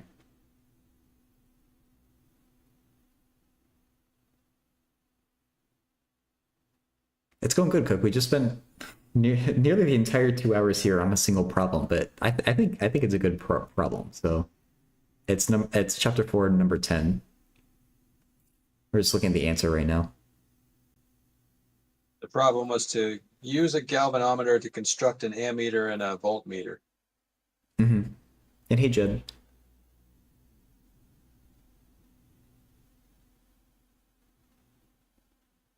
Said RG was very small, so kind of led to believe you didn't need a shunt resistor. Yeah, I never even heard of one before this. I guess it makes sense why you might need one, but I kind of assumed that whatever resistor we are given is enough. I guess it depends on the current. But, yeah. Or you don't know what voltage source you're hooking it up to, so that's why you might be in danger.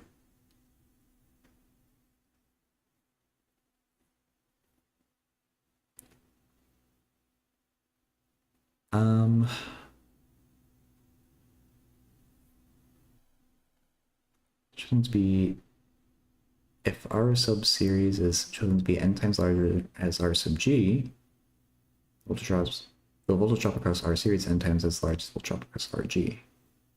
Galvanometer matches small current IG with the total voltage drop between B and C.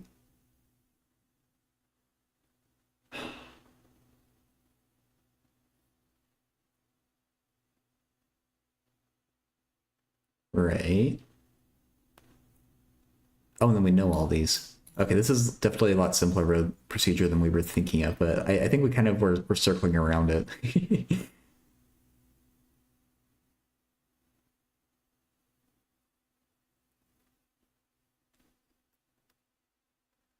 An ammeter, okay, and then the summary down here. An ammeter is made by combining a small resistor in parallel with a galvanometer.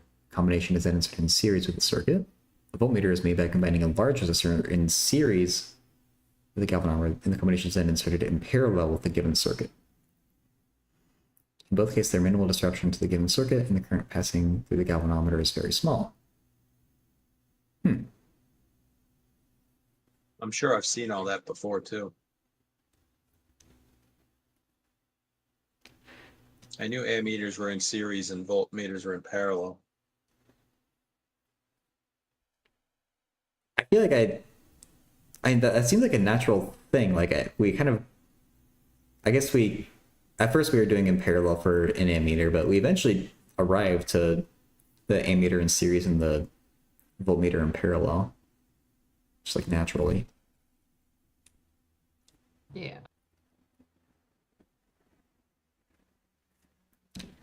Now the circuit also needs to solve for VBC or I in terms of the known values. Right, yeah, we're reading IG and RG already, and I guess this energy we also know because we know what N is. And that's the same as the voltage drop between B and C. I think is what the book is saying. But B and C is also the voltage drop across R2. But I knew in some way the book was going to fudge it, and I'm glad I. Or I mean, I guess a common thing, like doing that whole very large resistance to not affect the circuit much thing. Yeah. Yeah.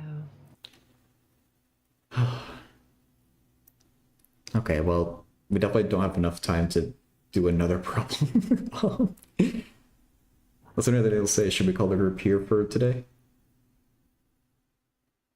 Works for me. Yeah.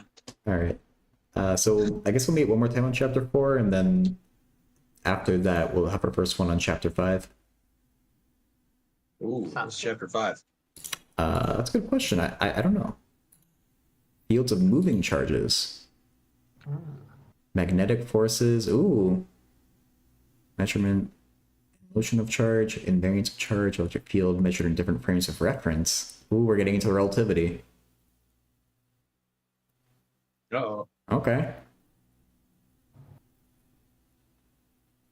That'll be interesting. From Ørsted to Einstein. I never heard of Ørsted. Hans Christian Ørsted. Huh. But doesn't he have like a unit named after him?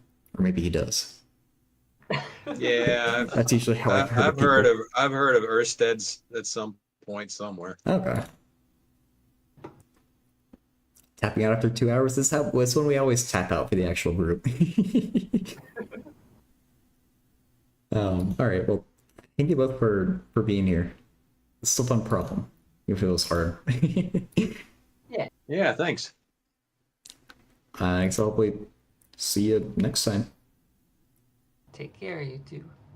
Yep. Bye. Yep. See you next time. Okay. Let's switch gears to the normal math stream. Some music going. So yeah, for anyone who joined late, that was Fenlock's fan and Ian Stuckey. Fenlock's doesn't stream, but Ian Stuckey does.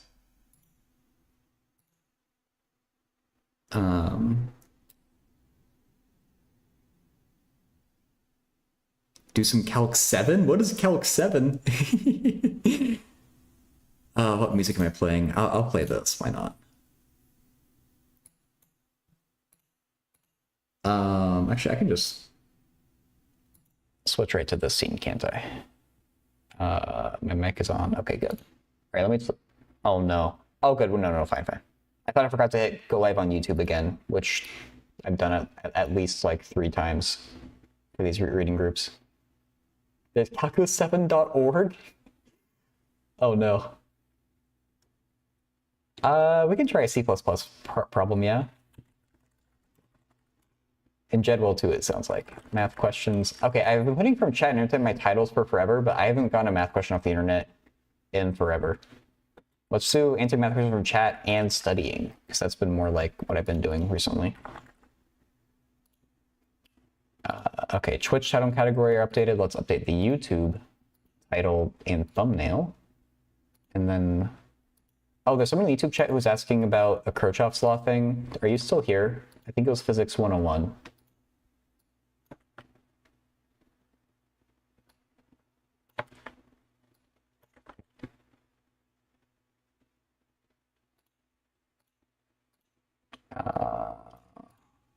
One day I'll get that on hockey. Actually, I can't even do all that on a hockey anyway. Oh, I need to upload the Scaladraw. You can do that quick too. Export image. PNG. Wait, I don't need a PNG. I can just copy it to clipboard.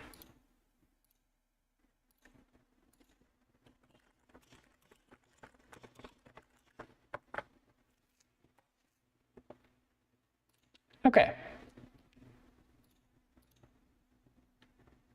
Did you see the Visionaire solution on Discord? Pretty sexy. I started to look through it. The one that Enigma posted. I didn't get all the way through it though.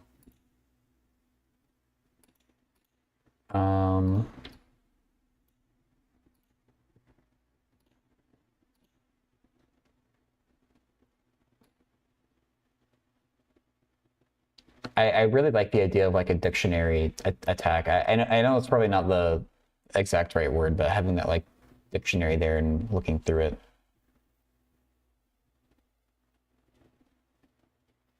You post your C++ question critical? Okay. Oh, the Calc 7 blog doesn't exist anymore? Hmm.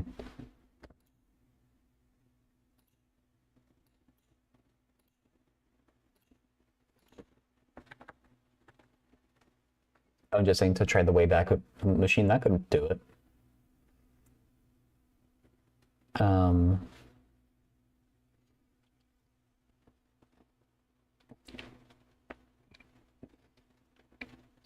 Sorry about that. Question. The goal is to understand how to use the cout statement in C++ to output text to screen. Formulate the string literal to be used within the instruction. Given this list of words, write a statement to print them out in a single line separated by a comma and a space, e.g. word 1, word 2. List of words to write on screen as coding is fun. Write the only statement to print the desired output, include a semicolon if necessary. Is this all in one thing? Like, are you only allowed to do one line of code here?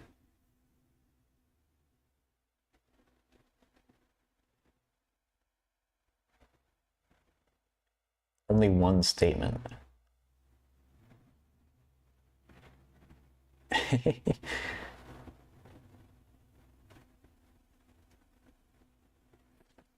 I don't see C++ environment. Do I have one set up offhand? I don't think I do. But we can, it might be long to set up in VS Code, but let me, let's go with Jed linked here. Okay, that's how you print things in C++. Mm.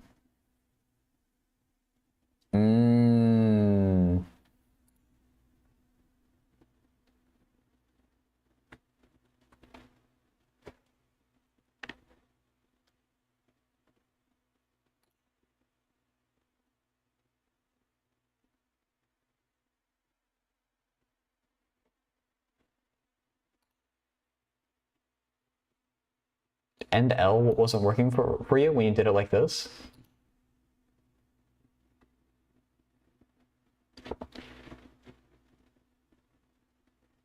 Slash n, if it's in a string, should have also worked, I think. Like, are you getting a... Well, shouldn't a semicolon on the very end? Always.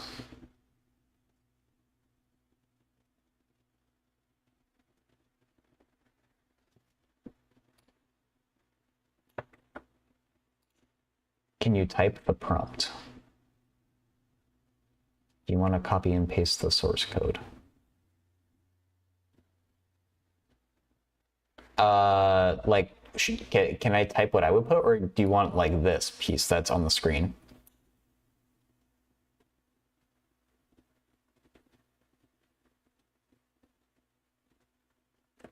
I can copy that over to you, yeah?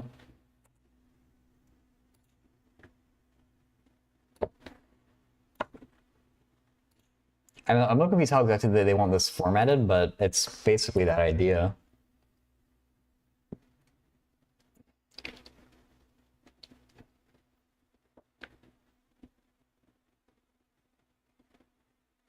This is the Calc 7 website. Le Guerre? Polynomials?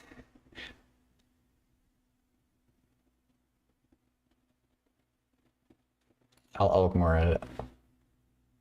Can you put a screenshot of what, like, are you getting an error when you try to run the code?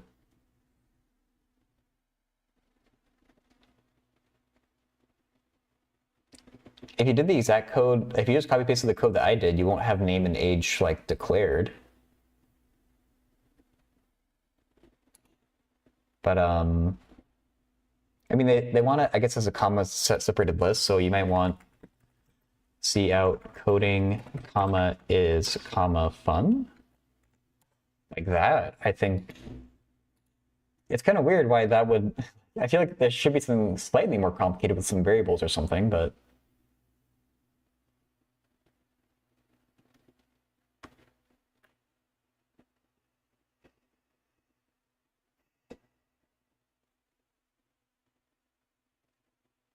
That's like the most basic thing we could say is the right answer.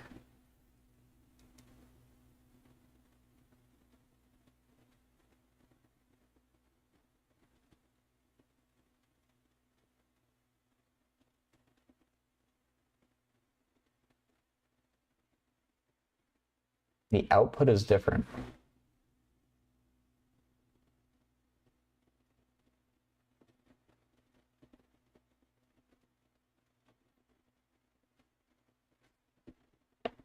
I'm not sure how, I guess.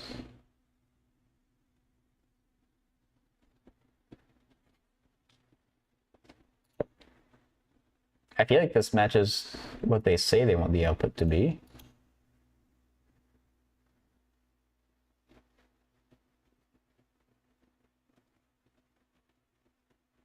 Yeah, try mine with the commas.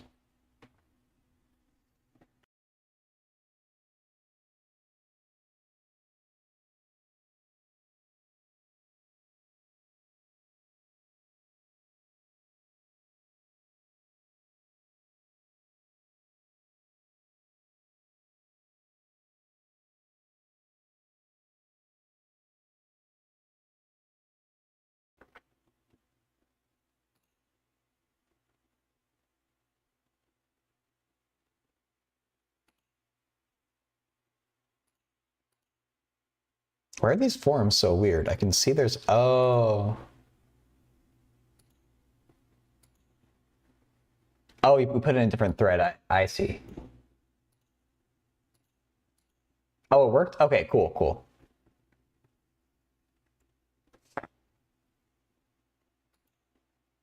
Awesome. Let's see, right, ANSI, so I use sprintf.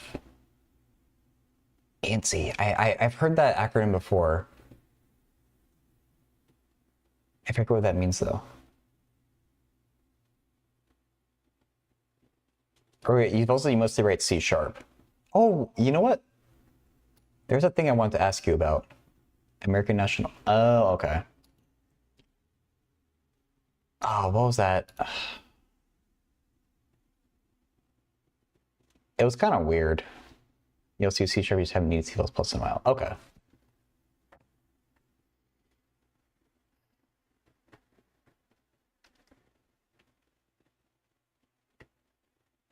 It's for that top first command. I wrote a little bit of C# code.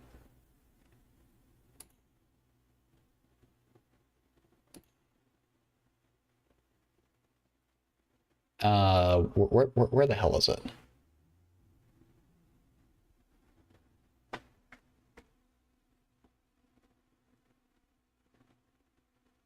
Streamerbot, why do you do this to me? Where are my commands? Oh, it's literally right there. I literally clicked on it. System science in college, you plus language choice at the time. You don't like Java? I had to do they definitely started us off in Java, both when I took computer science in high school and then when I did my first semester or two of it in college. I can't remember when I did C++. I definitely had to do a good bit of C++ though. If algebra is so great, why didn't they make an algebra 3 true, Cook? But I don't think it's great, but so you got an after Fortran one away, that is good. Is Python better than C++ and Java for electrical engineer student?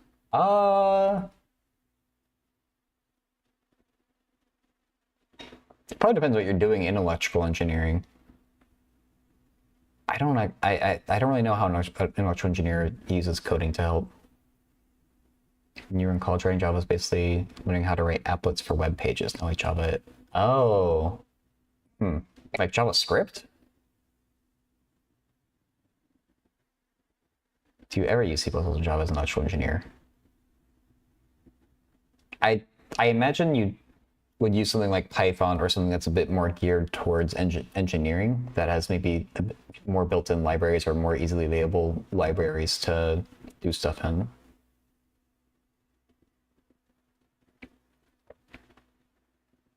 Yeah, Jed, that's what I kind of like about C++ and Java.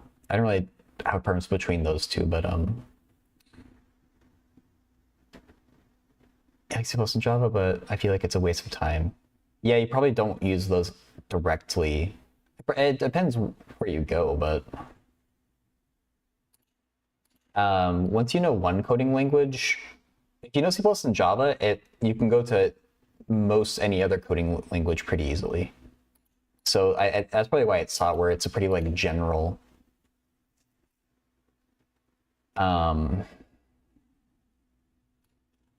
way of doing things. And so Jed, you don't have to look at it now, but or even ever if you don't feel like it. But I was curious if you had an idea to make my first command or my top first command more efficient. I guess I'm just going to put it in my Discord. My message cannot be delivered. What? This is my Discord server, bot.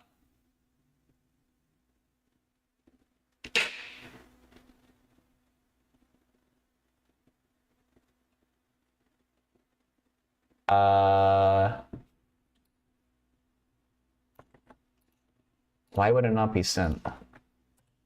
Said to check this link. I literally put this in my server.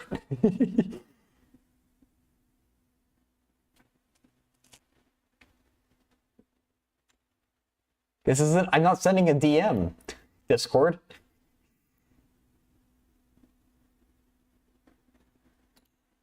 Okay, well, let me. I put it somewhere weird. Is it a long blob? Kinda. It's pretty unnecessarily long. Like, I literally put it in this coding channel here.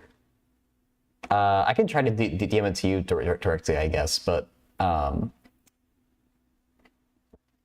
was just trying to figure out a better way to get the top 5 values from this list.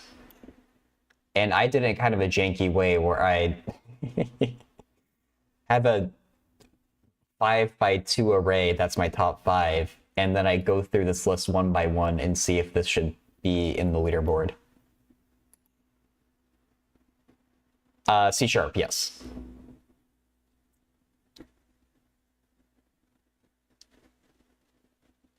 And so actually we did a thing, I think in Python, about you could sort something with a key, and that might be the best thing to do here. And this cph.get Twitch users thing is a streamer bot thing that I could show you the documentation for. But basically, these user variable long have a dot value that is what I want to sort by. So I do basically user variable value long L dot value.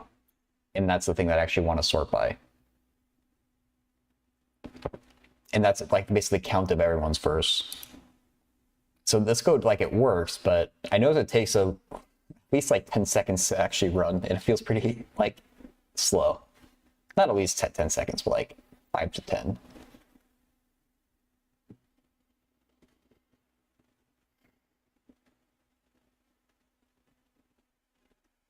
List.order by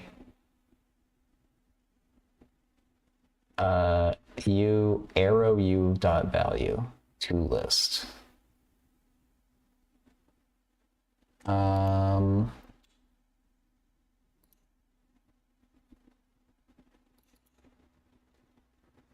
Yeah, and I think Twitch is formatting it weird, but I get the idea. Can I do this? No, that's not the right window. Can I do that? I can't. That's where I actually enter the code in. So let me... so I would come up here and do list dot order by. And so that U doesn't be anything in particular. I can just say it's U. I guess I'm getting confused because it's like of these doubled angle brackets. Oh, okay, yeah.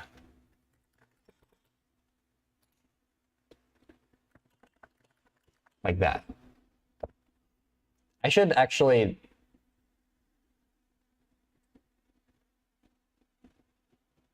And not minus use equal. No. Oh, really? I haven't seen syntax like that before. I've seen syntax like hyphen angled bracket for Java. Oh, okay. A lambda statement, I think, in Java's the hyphen. That's weird. Let me actually... Oops, no. I should save my original code. Okay, let me take away this line. Save this entire thing, and then we'll start messing with it before I get too crazy here. And a semicolon? Oh, true. And so I can, in theory, just take the first 5 things from this now.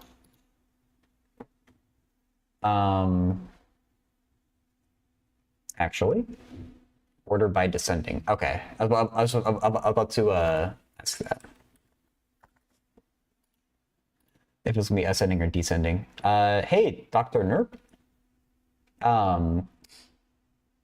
Welcome in. The kind of theme of the stream is I take math questions from chat and answer them, and when there isn't a question from chat like there is now, I'll kind of do something random. It might be studying, it might be just making conversation. Right now I'm working on a little piece of code that I wrote for my bot, and Jed is helping me out with it. You also have secondary certificate, so ties are resolved alphabetically. Ooh. I mean, that would suck for people at the end of the alphabet, but yeah. I guess we can do it alphabetically. So we can get rid of all this stuff here. So I have a bachelor's in applied math. I'm best with answering questions that are like things you would encounter in like your first year of like undergraduate math and below. But even if your question is more advanced, I might happen to know it, or I might know someone who knows, or someone in chat might know the answer. Before the .to list, add .then by. Oh, okay. That's actually kind of convenient syntax. Like, it's very clear what that means.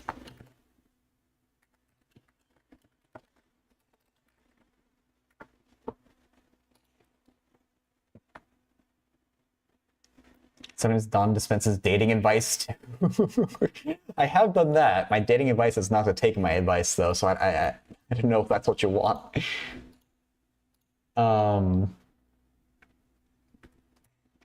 So we can make this just list of 0. Oh god, what is this? This should be list 0 dot value. I'm gonna save the code and we'll type it in chat.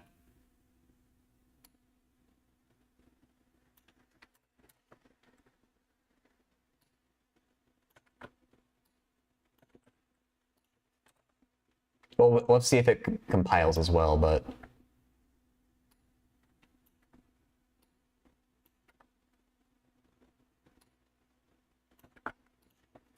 List 2. List 3. List 4. All right. Just add a loop. Okay, you're right, Jed. I'm in too deep now. Compile.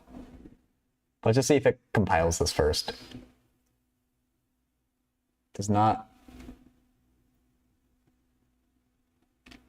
Okay, list user variable long does not contain a definition for order by descending, and no accessible extension method order by descending, accepting a first argument of type that.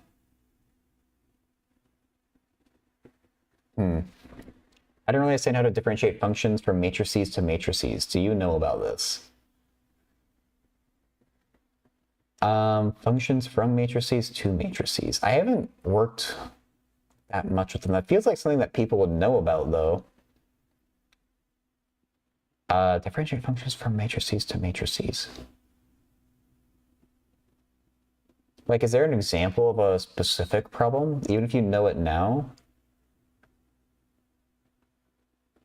Or even if you like know how to do the problem now, maybe like it's something like Cook might also know.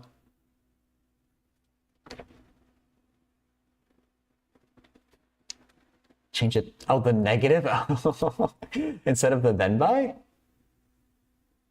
Or wait, okay, never mind.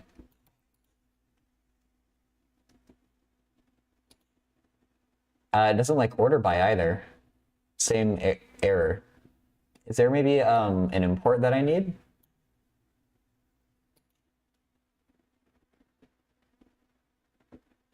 Using system.link.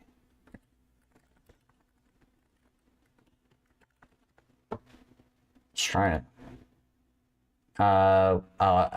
We don't have link in the namespace, apparently.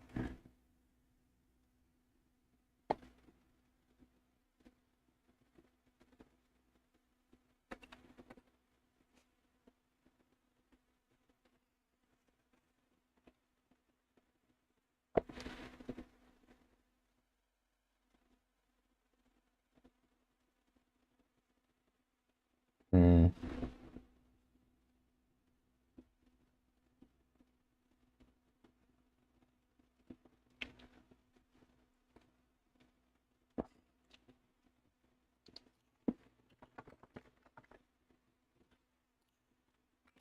Just change that back for now. Let me try and implement a for loop for I equals 0 to 4. And I assume we need curly braces here. There is a sort method. Okay.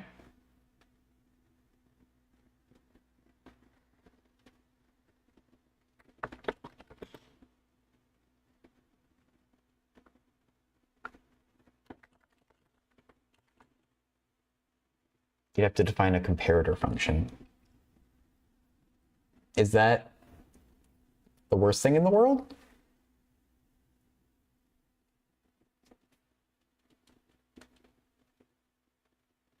I assume we could just like do it down here or something, or not? Or I don't know exactly. Or maybe there's like a lambda statement thing.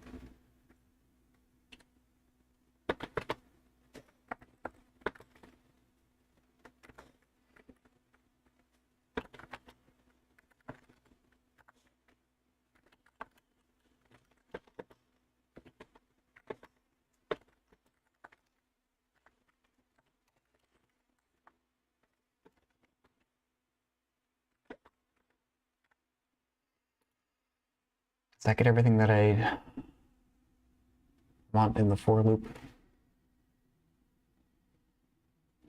Oh, except for the final one. Ugh. The final one is different.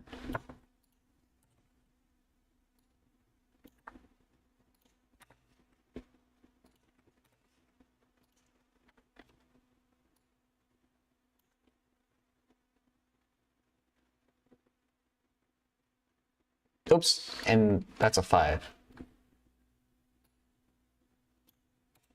Okay.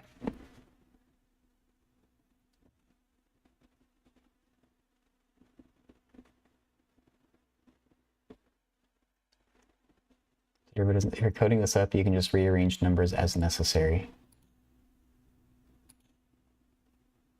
Wait, is that a reference to this thing here, Cook, or what you're saying to Dr. Nerd? FizzBuzz, you missed dating advice. How soon is too soon to bring up representation theory? Ugh. No, I think you need to do that on the first date. And if she's not there for representation theory, then she's not worth the time. No, so the meme is someone over in the YouTube chat once asked me for advice on getting a girlfriend, and I was like, my advice is to not ask people to stream themselves doing math on the internet for dating advice. So oh, what the hell? Parentheses expected? Oh, does it not like doing math inside of a string concatenation?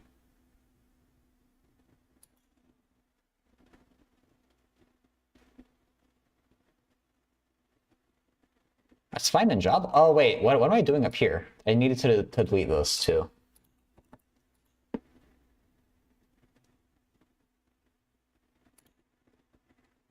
Okay, Do I seriously have to do this C#? This is just stupid. No, it's not that. The name J, oh, it needs to be int, or does it need to be int? I don't know. Int J?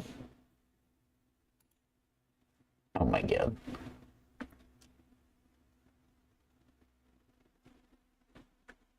I don't think I'm doing a for loop right in C#. I think that's my issue.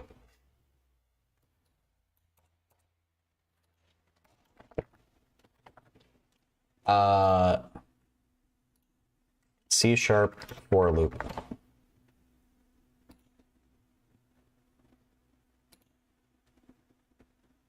Oh, it's like Java. Okay. I can handle that.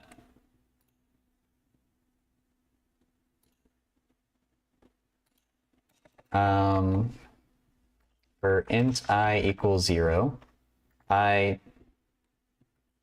let's send 4 I plus plus. Do you like that? Okay, good. We're only getting the same error that we had before. Well, I want to handle 5 separately because I don't want the comma on the end. And check DM. Okay.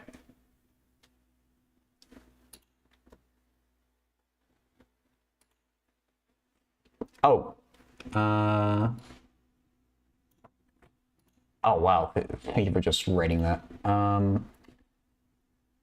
So instead of this piece here, we want... Oh, wait, no. Instead of the entire line, we probably want this.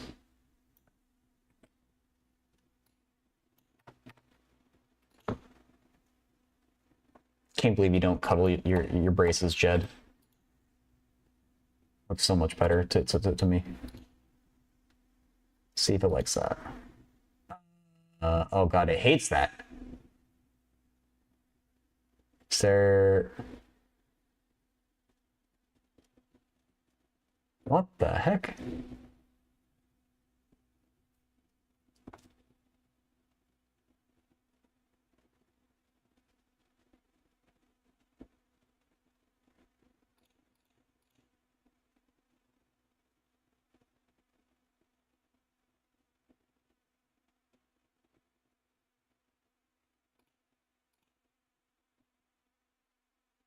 Put parentheses here. Oops. Just a single open parentheses, like that. Okay. Oh, it compiled. Okay. If we do top first,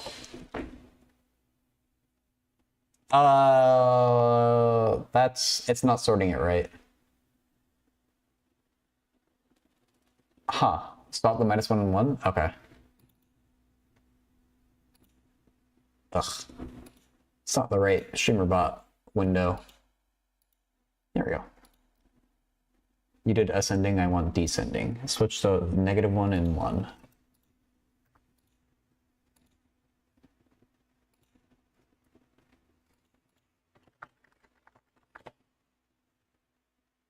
Bam! That runs a lot quicker too.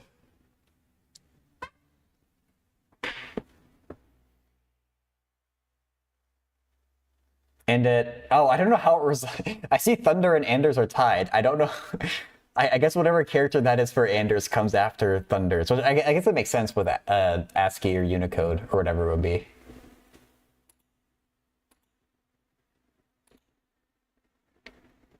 All right, thank you for that, Jed.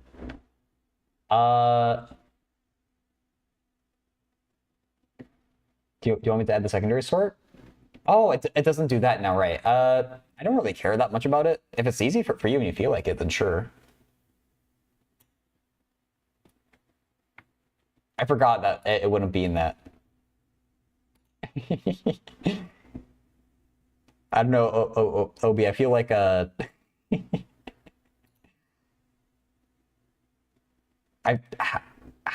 do I feel? I feel like My coding method is guess and check. That's how I feel about my coding skills.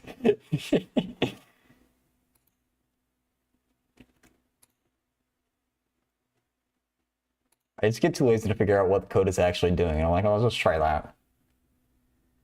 Okay, Suki linked this a while ago. Oh, calc7.org.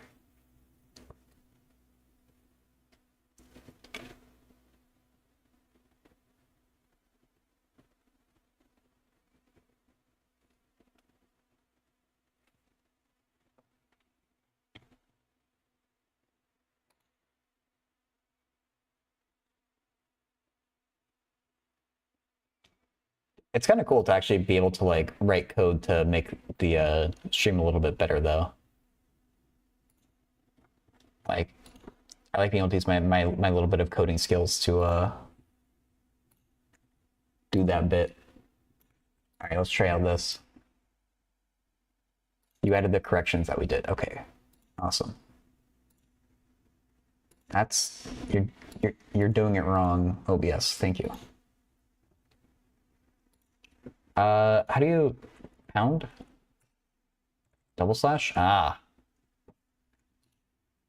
There's probably like slash star like in Java, but I'm just gonna do it the old-fashioned way.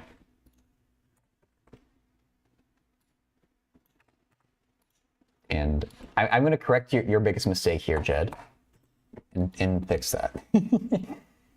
Save what you have first. Yeah, yeah. Oh no. Fix the one on line 10 then also. True. I just like the way this looks more. Remove line 15. Hey, Suna.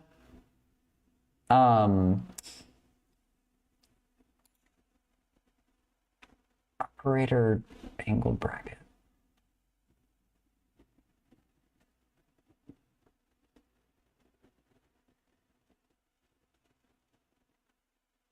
Oh, that's not how you compare strings in C#, I guess. This is it might not work at the moment, but Jed is helping me improve my code for this command. Yeah, exactly. It's a Twitch bot. This is a streamer.bot. And so I have a channel point redeem that, you know, each time I stream, you can redeem first, and there's only, you know, one first redeem per stream. And this is for the leaderboard. Yeah. So it's already running a lot quicker now thanks to Jed's help. So the way that I did it on my own was pretty, like, bad. But I've never written C# before, and it's using, and even if I had, this is using some things that I haven't done before with lambda statements. Or I have done lambda statements technically, but only barely. Compiled successfully. Save. Oh, okay. And then we do top first again. Dang.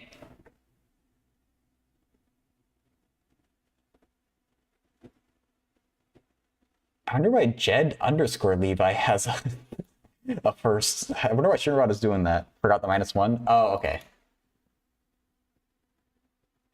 Which, oh, they're both +1. Which one gets it? On the else return? Okay.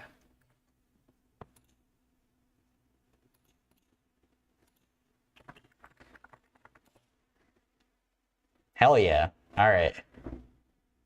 Yeah. It is hard when you're not able to test it. Because, change my loop? Get the top 20? Oh, yeah, sure.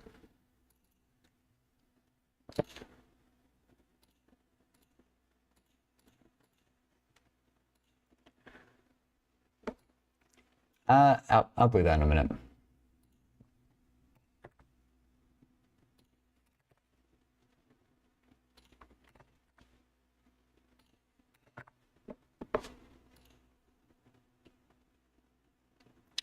Let me save and compile. This is going to be a pretty long message. It might not all fit.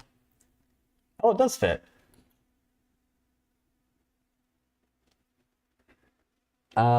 Scorpio's going before Waffle. Zach is before... Oh, yeah. I don't recognize all these usernames, funny enough. To Ask FA. I don't remember when they got first. That looks like someone changed their username, I think. That might be like Joseph before he changed his name to, I think, whatever his name is in Korean. Ben, Stookie, Central, integration by parts. Yeah, that looks like it's alphabetized, all the ones. It's not?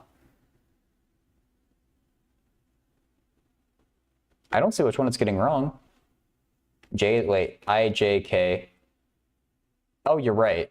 Yeah. I can't remember which one goes first, I guess. And I was like, oh, this list proves that I comes after J. That's weird. Why would I get those two wrong? Could it be capitalization? Wait, is that an L integration by parts? Oh, I did. Is integration by parts, is that a sneaky L? How can I test that? L. It's an L! Exposed! What does Wikipedia say about the letter L? Oh, it's the Latin letter L.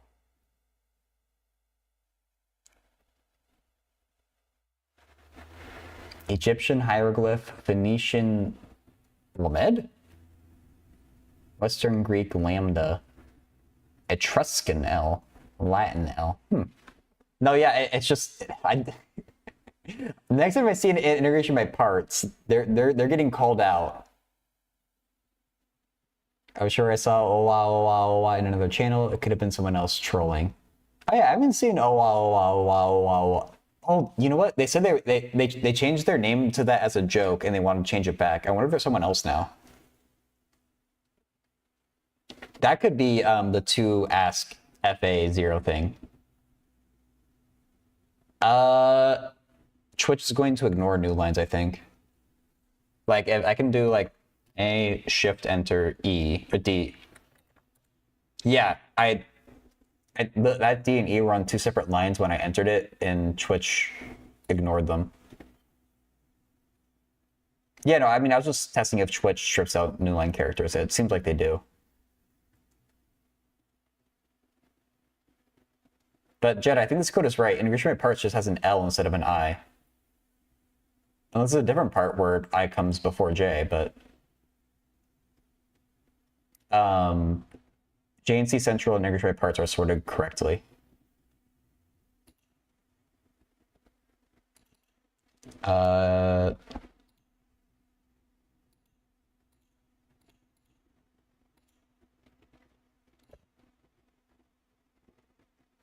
Change it back to a smaller.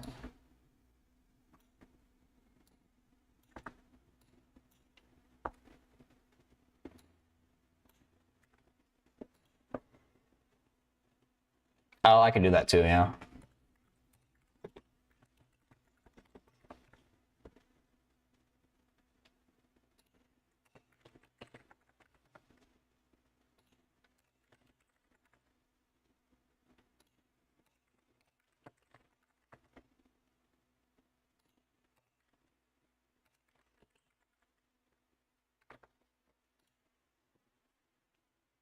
Oh, I can do an if. That's how I get around the last bit, the last bit, right?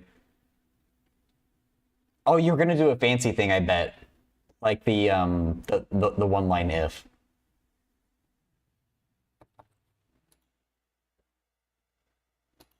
When you do like a colon or whatever.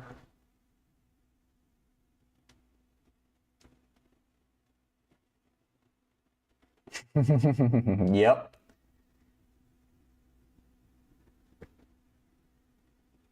change it to value plus, and then this bit here.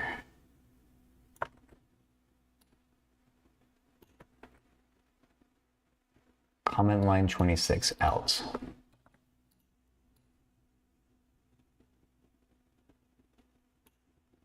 Sneaky.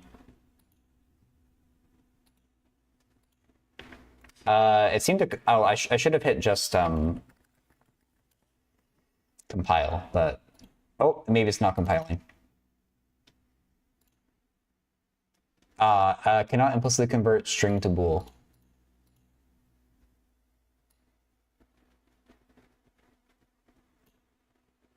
What does it think is a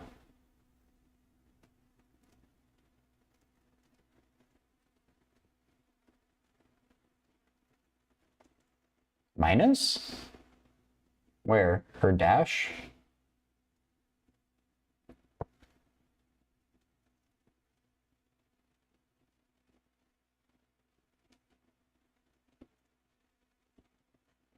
But that whole new section. Oh, okay.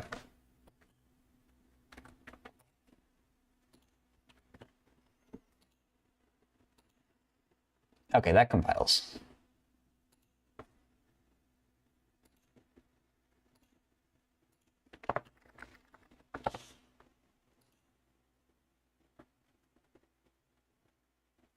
Oh, yeah. Changing it to 5, save and compile. Nice. Super easy, just took a couple of tries, but that's less tries than it would have taken me at least.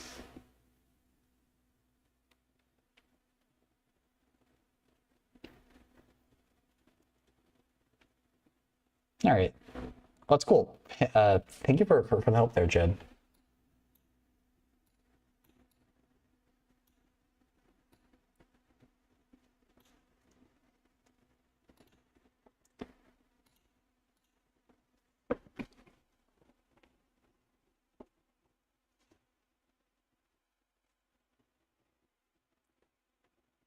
Yeah, my thing, like, as I was typing it, I was like, there must be a better way than my stupid going through it one at a time and pushing everything down in the array if we get a new, like, top one or whatever.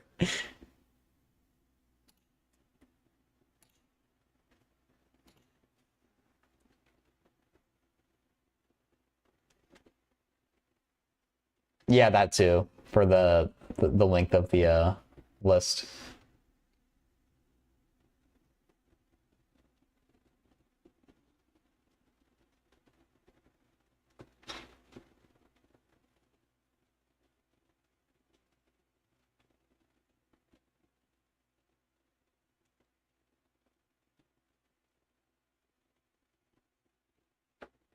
I already don't know how to read this definition.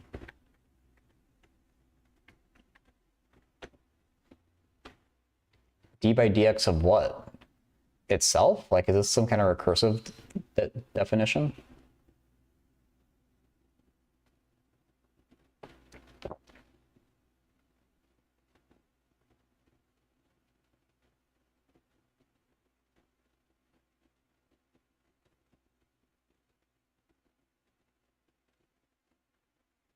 For n equals 3, the process goes as x cubed to x cubed minus 3x squared. Let me know where to send the consultation bill. You know what? Don't even worry, Jed. The check's already in the mail.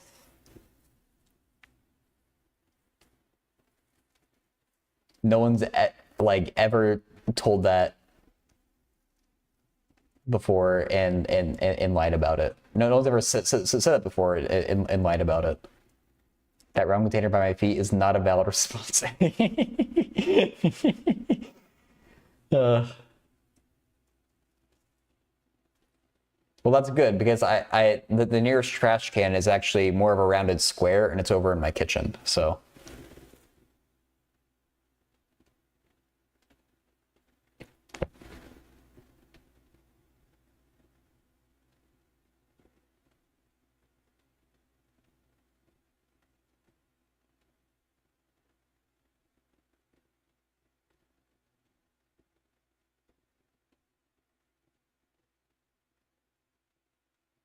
Huh. This is a weird process, but the example is way more helpful to me than the definition here for what you actually do.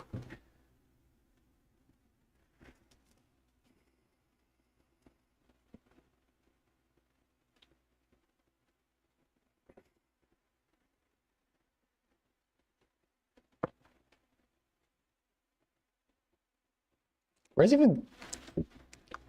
Why were we even looking at this in the first place again? I think we're just like memeing and then this came up. This is a cool graphic though.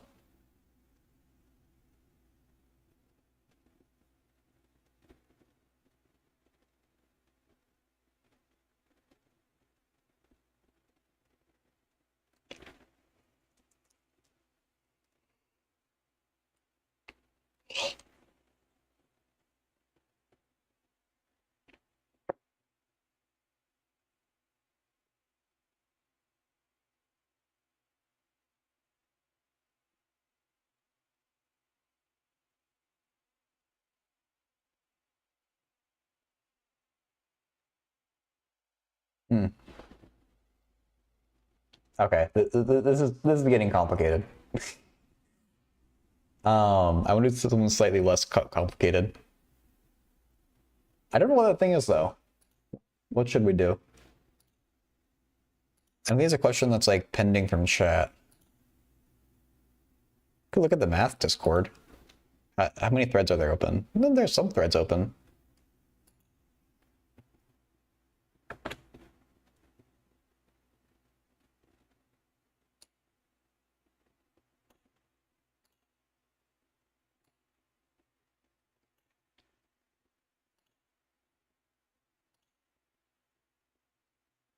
Okay, this person was background. Desmos found these functions equal. Can I explain and get from one to the other? Oh God.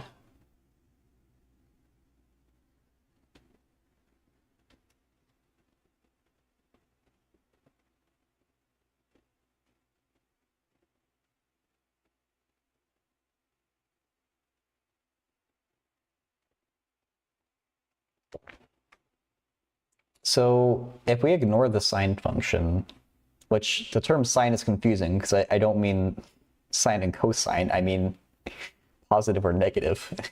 If we go from arctan of 1 over x to minus arctan x, really? I need to see it to believe it.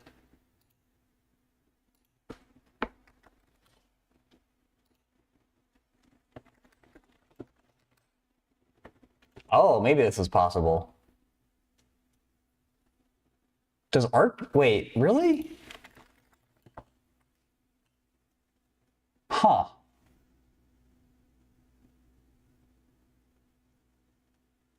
I assumed that arctan 1 over x would blow up to infinity around 0. It just kind of chills out. I assume that's pi over 4 or something.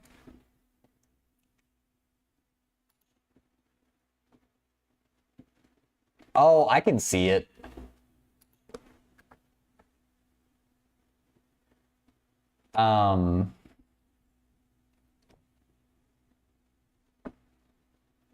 We're cutting this in half and translating one down and the other up. Oh, it's pi over 2. That's what the person found. Oh, Lo, hey. How have you been? It's been a minute. Okay, so I can get the visualization now. I think this person wants an algebraic explanation though, which is a little bit harder. Starting Monday again with uni studies. Oh, nice. What classes are you doing?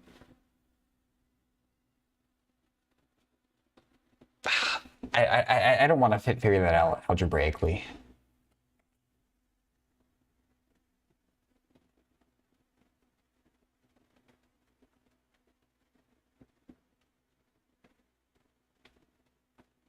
Oh, okay, that person got their answer. Hey, Nico. Oh, yeah, you had the question, but you figured out the answer on your own. Just want to make sure. Actually, there's something new in my Discord. Let me go check it. Oh, you posted a new one now, though. Okay, let's take a look. You don't know where to start here.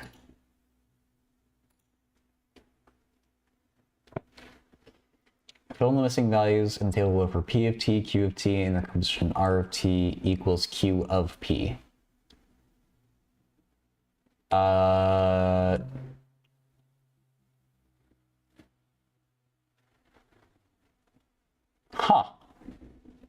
Well, let's go to Paint here, so I can paste this image in and draw on it. This is kind of like a scavenger hunt. We're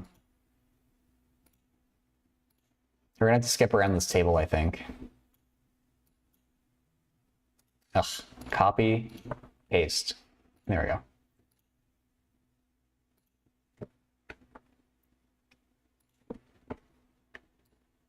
Okay, so ring/field theory, stats, ODE, vector calc, geometry, projective/hyperbolic, some statistic project. Ooh, those are... It's gonna be an intense semester, it sounds like. Good luck.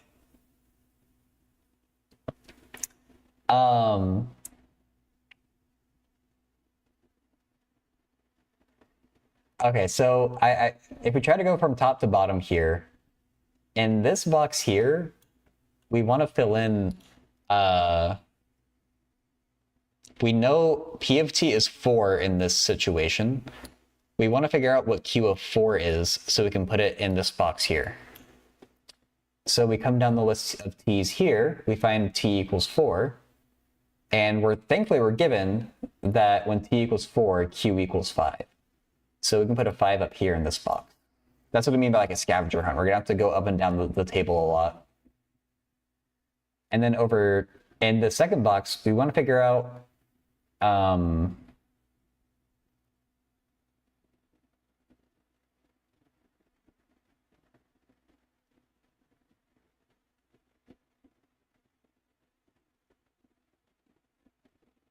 wait.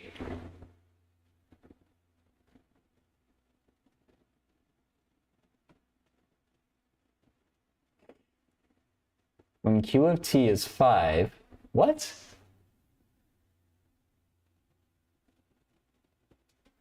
Is it saying R of 0?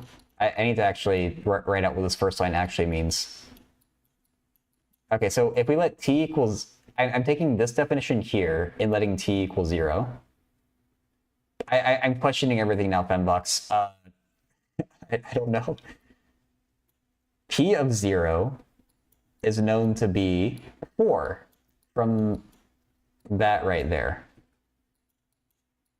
So R of 0 is equal to Q of 4.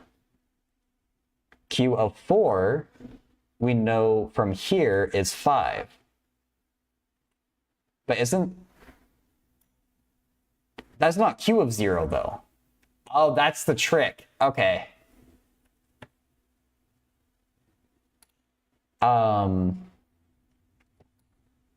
Okay. You're right, yeah. This does not help us get Q of 0, and that's okay. We can come back to it later. But Q of 0 never enters the equation. That's what I was getting tripped up on. So we know R of 0 is Q of 4, and then we know that Q of 4 is 5. So all we can do in the top line for now is say that R of 0 is 5. Yeah, I mistakenly put Q of 4 in there, but this is a weird question.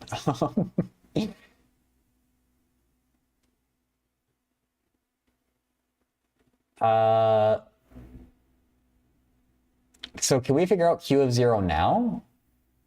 Or do we have to go to a different line? If we want to know Q of 0, well, where does P give us 0? Do we know where P gives us 0? P gives us 0 when T equals 5. So we could say that this thing is equal to, Q of 0 is equal to P of 5. because P of 5 is 0. Is that helpful? Because, yes, because that means this thing is equal to R of 5?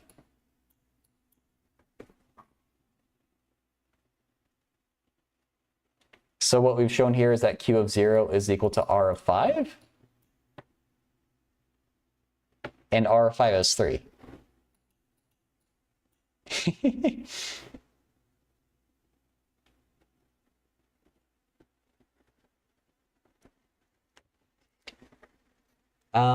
If R of t is equal to Q of P of t, then isn't the first one Q of 4, 0? I'm not sure what that notation is doing.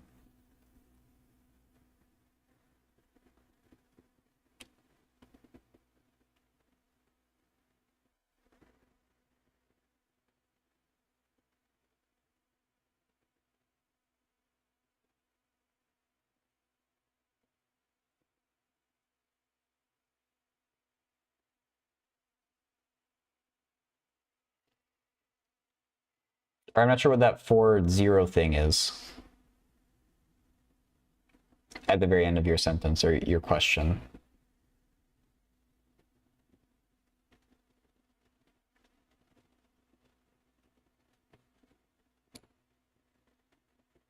Just want to reread the instructions quick. I think this is how we're supposed to do it because our definition of R, we need to have a Q of P somewhere to do anything. And so my idea is that if we want to find Q of 0, let's figure out what P we need to make that 0. In this case, we want P of 5 because of these two entries here. So we can say that Q of 0 is the same thing as Q of P of 5, and then we apply our definition of R.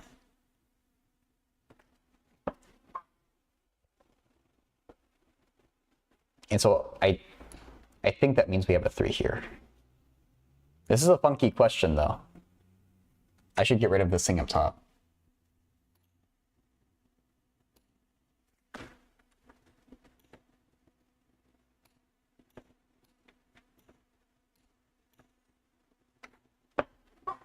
Can fill in the fourth one? Like, that one there?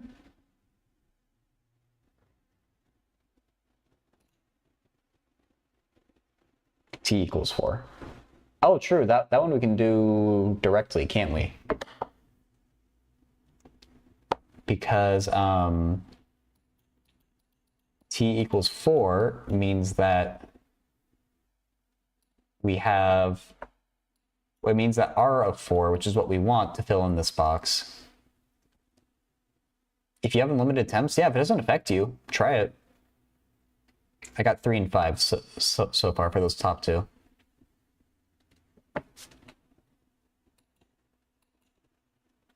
For this one right here that Low points out, T equals 4. R of 4 is Q of P of, oops, 4. P of 4 is 1. Correct? Awesome. Q of 4 is 1, so we have Q of 1. Q of 1, we don't know yet, though. Oh, wait, yes, we do. Q of 1 is 2. I was looking at the wrong column. So because we know Q of 1 is 2, R of 4 is 2. So yeah, I think the idea is to chain together these things. So we know this box here should have a 2.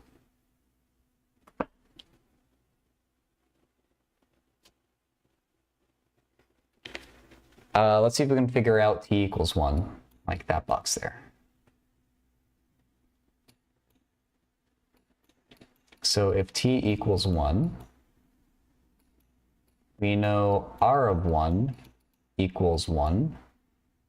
We also know that 1 is equal to Q of P of 1.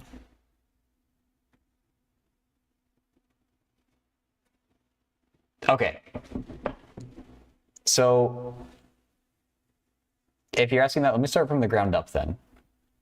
If you didn't catch what we were doing for these first two boxes, then I want to explain this from scratch.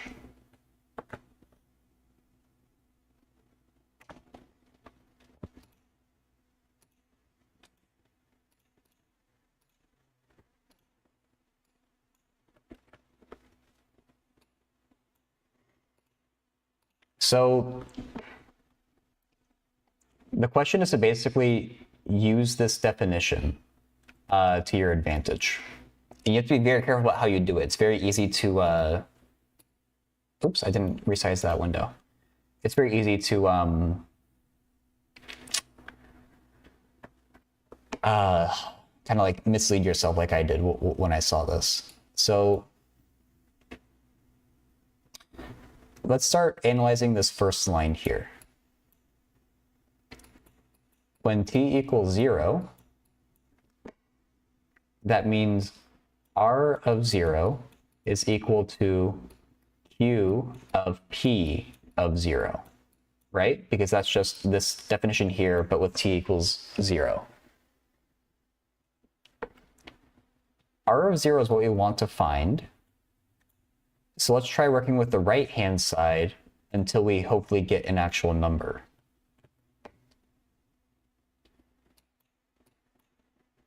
So like basically, I'm starting by working on this box here.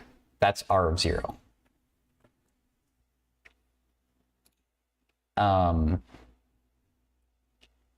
So we know P of 0 right here is 4. So let's plug that in on the right side. So P of 0 is 4, so instead of Q of P of 0, we have Q of 4. These are completely the same thing. And now we come down here in the table to find t equals 4. Well, when t is 4, Q is 5. So this thing is equal to 5. And now we look at what we started with, R of 0, and what we're ending with, 5, and we know that this box right here should be 5, because we've just shown that R of 0 is 5. Does this make sense so far?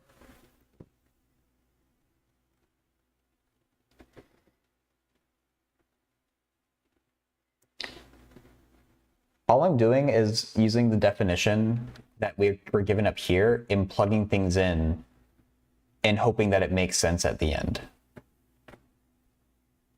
So far? Okay, good.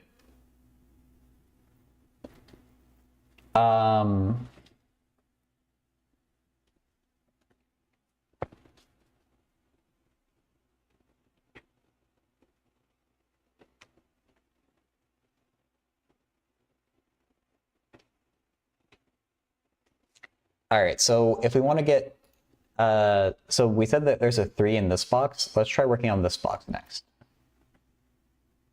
So this box needs Q of 0. We need to figure out what Q of 0 is. So you could cheat it. Oh, let's not do, that trick. But yeah, I'm sure there's a clever trick like that somewhere. Well, I don't really like this, but if we want to figure out what Q of 0 is, we can't do quite the same thing because we did this technique working on R. We have to be a little bit more clever to figure out what Q is. So what I did here is, well, I want to figure out what Q of 0 is, but we don't know what Q it is. Like, we can't do this directly. We have to make it a little bit more complicated at first. Because we want to be able to use our R and our P. So what I did is I just looked in the table for when P is 0. And I found right here at the end, we get a 0 there. So if T equals 5, we know that P is 0. So this 0 here is the same thing as P of 5. So I'm just going to plug that in. Again, not knowing where it's going to lead, it just seems like a good thing to do. Or, I guess I know where it leads now, but you don't have to know that this is going to work out. Just try it.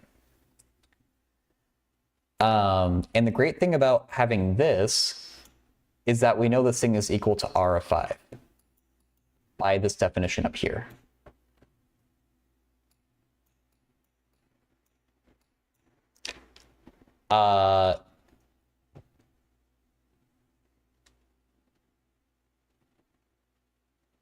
Yes, okay. And we can come down here in the table, because R of 5 is 3.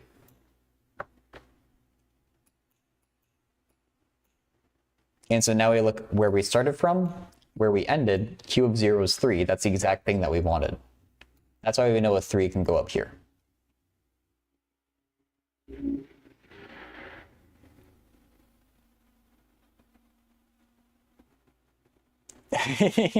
With your cheating way, you figured it out. All right, let's see if we can get a matching answer then. All right, so are you good with the green work so far, Nico? It's definitely like a weird question. Like, you can see it took me a little bit to figure out like what they even want us to do here. Yes? Okay. So let's switch to blue and we'll work on this box here.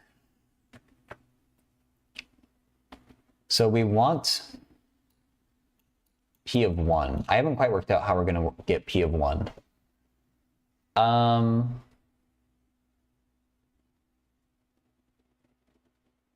Do we need to do an inverse? Maybe not.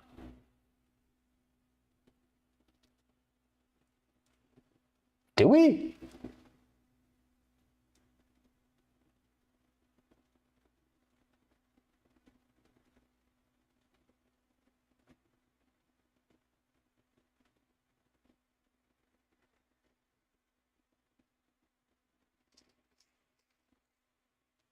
Let me not do.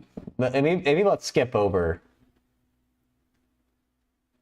Well, No, we're gonna have to figure this out at some point. We can't run from it. Is there a way we can do this without using an inverse? We need to skip?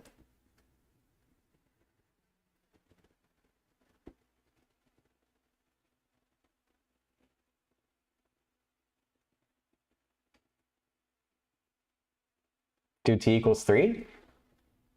Well, t equals 3 is already done. We need p of 2, I think? All right.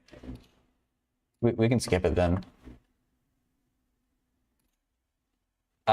T equals 4. Yeah, like this line down here should be a direct calculation, so we can do that. Because we want R of 4, and we already have like a pretty clean definition for R of 4. T. Oh, okay. Let's see if we can get there like organically.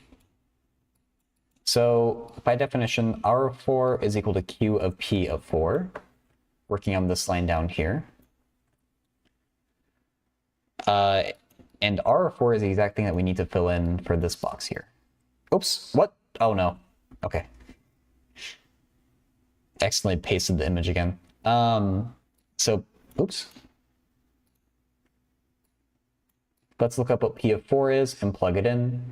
P of 4 is 1. So we get Q of 1. Let's look up what Q of 1 is. 2. So R of 4 is 2.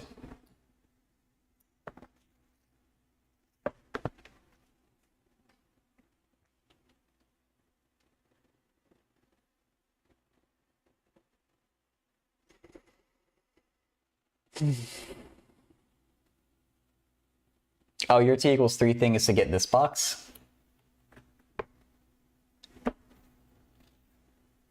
Let's do that box in the same way I did this green one. So let's work on Q of 2 here, because the P's I'm still kind of debating.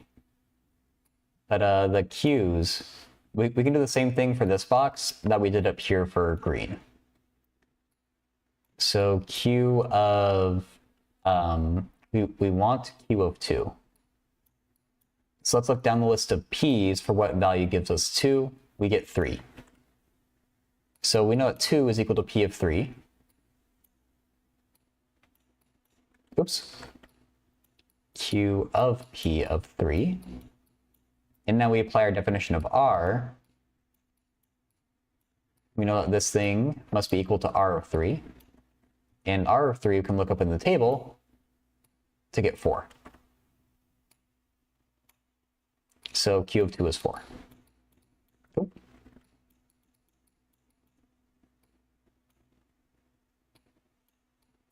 Now we gotta remind our P's. How do you get, it's because I'm looking for whatever P gives me a 2 for the output.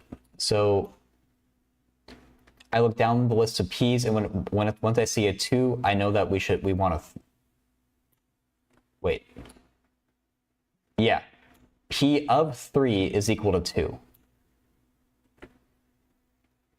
Are you sure all the outputs are distinct?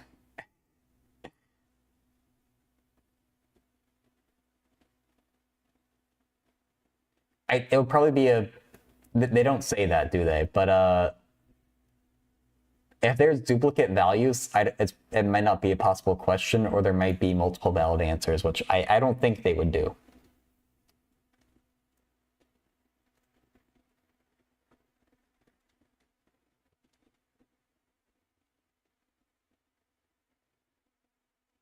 Try looking at R of 1.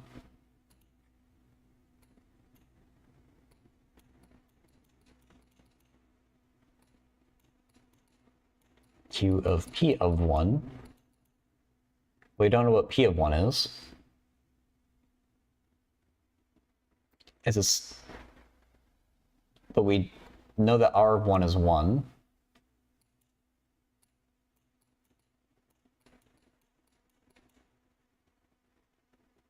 Oh.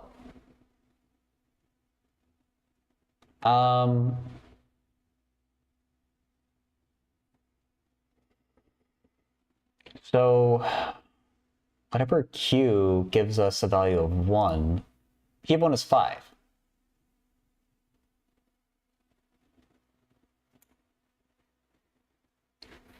So we're still distinct. And that's how we do this without inverses. We're basically doing an inverse function without saying it, but okay, let me back up and like re-explain this. So to figure out what goes in the P column, which sounds dirty, but oops. It's a little bit hard to get it directly. Let's just plug t equals 1 into our definition and see what happens. So R of 1 is equal to Q of P of 1. And we at least know what R of 1 is. We can't do too much with the right side yet, but we know that R of 1 is 1, so that's helpful.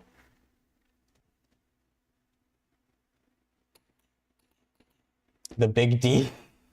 Really? Oh my god, I haven't heard that one.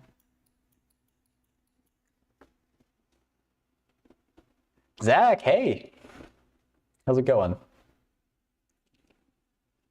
Okay, so all I've done so far is go to our definition, let t equals 1, and then I saw we know what R of 1 is, so I plugged in 1. Nothing to see here? Yep, nothing at all. Not talking about big D's. And by you know, general derivative operator, and nothing else.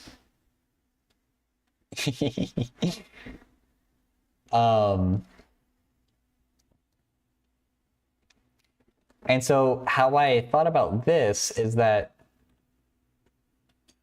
P of 1, this thing has to be whatever makes Q equal to 1. So far all answers are correct, great.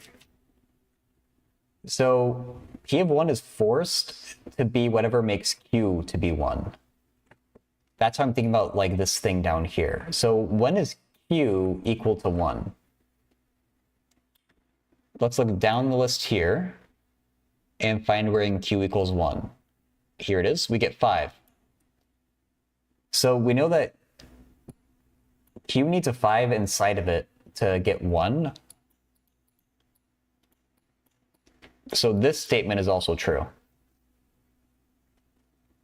And so we can take these two right-hand sides, set them equal to each other. I mean, this is overkill, but you could just from this stage say that P of 1 must be 5. And if you want to be a little bit extra, you could say Q of P of 1 equals Q of 5. Therefore, P of 1 must equal 5. So that's why we get a 5 in that box. And so we're talking about before about how it seems like everything is distinct values here, like everything is 1 to 1. So like you could bet this thing is going to be a 3 because we haven't used 3 in this column yet. But let's actually prove that because that's probably not the point of the problem. Yeah, well, that's what Jed was saying too. It's like and it's not even necessarily, does that be a relation? Oh wait, yeah, you're right. These are functions, so the same input can't map to multiple outputs. 1 to 1 isn't the same thing. Wait. Yes. Yeah, we don't have to worry about duplicates. Or wait, yeah, no. I don't know. I'm getting myself mixed up, but our work here is right. That's all I know. Okay? The extra stuff on top of that, I don't know, but but our last thing is to get P of 2 here, and so let's apply the same technique we did here. So let's just use our definition of R, let T equals 2, and then let Jesus take the wheel. And hope it works. So we know that R of 2 is equal to 0, so let's plug that in on the left.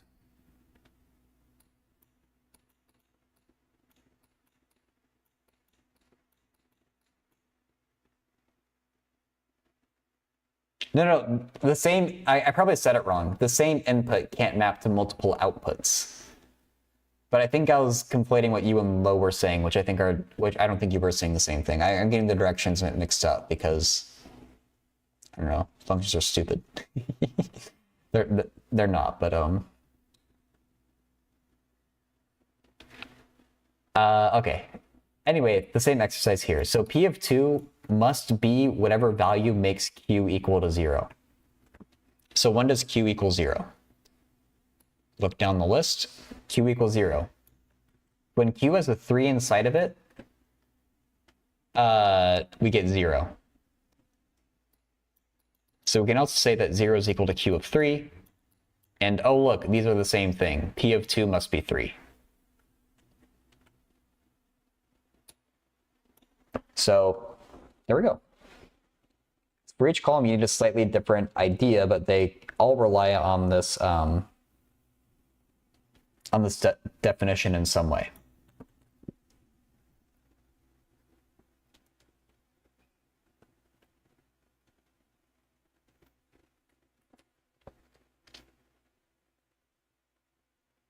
Correct? Awesome. I hope you were following it. Okay, it's definitely like a it's a very weird question.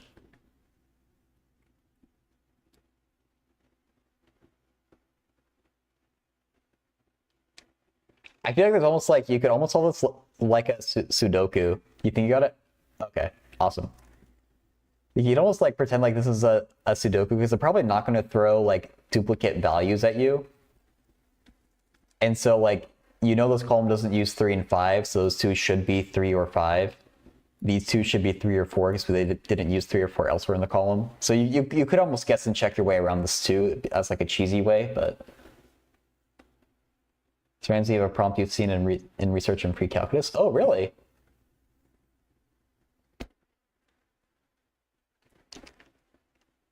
Yeah, Nico, that it's a good question. Like I'm not like I'm definitely not saying it's a bad question. It's just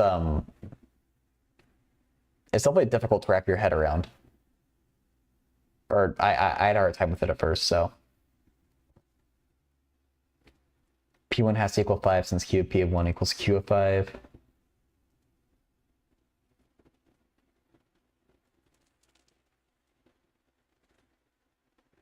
Yeah, well, I mean, with that, I'm kind of, if they're not one-to-one, I don't know if the question is possible.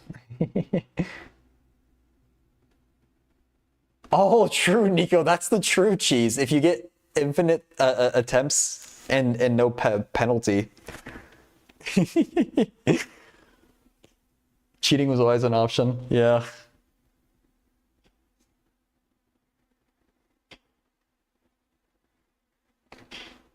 You posted a question critical? All right, let's take a look.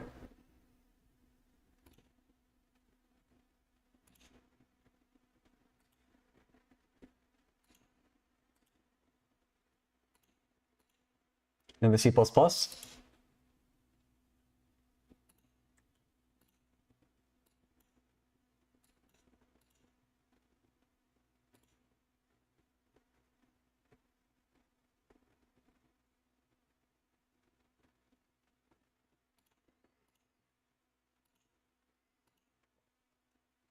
Always cheating your tests, yeah.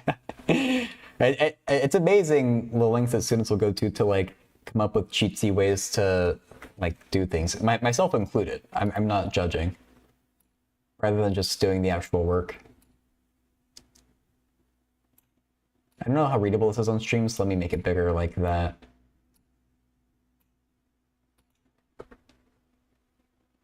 This is pre-class work. Your first class is on Wednesday. Oh, pre-class work. That sounds terrible. Given a variable named coding is fun, assign it to true.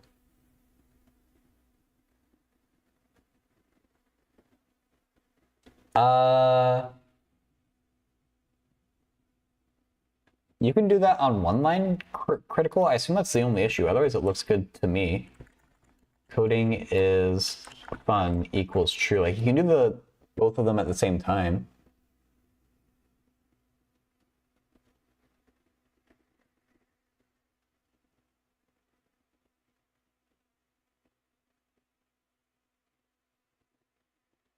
Use effect Q is 1-to-1.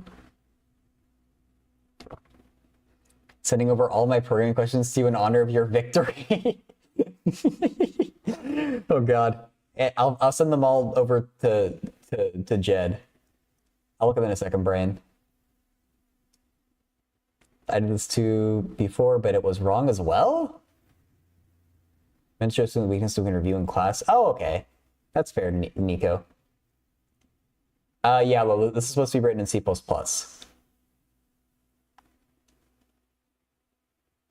Wait, Brian, that's 3005007. 3. I need to actually 3005007. So 3,005,007. Okay, yeah.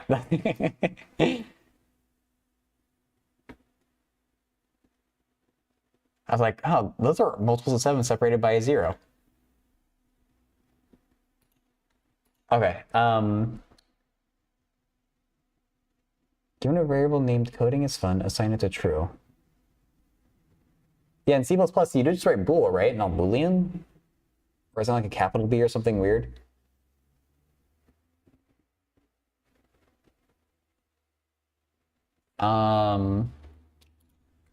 There's not much that can go wrong here.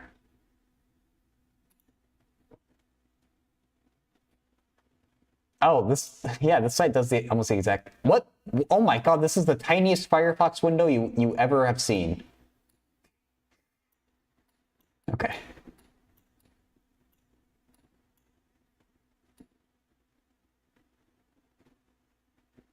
There you go. It's inverted. Oh my, it's inverted. How did I do that? What? Reset, transform. Reset, transform. Okay. I don't even know how I did that. Yeah, just flip your monitors, everyone. So yeah, critical. I'm confused by that. Like this site does the exact same thing, except it is coding fun instead of coding is fun. But like,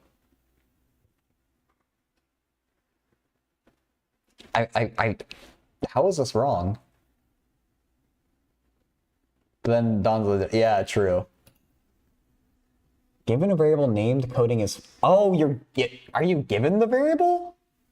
Critical, maybe it's just coding is fun equals true, because they've already declared coding is fun earlier in the code.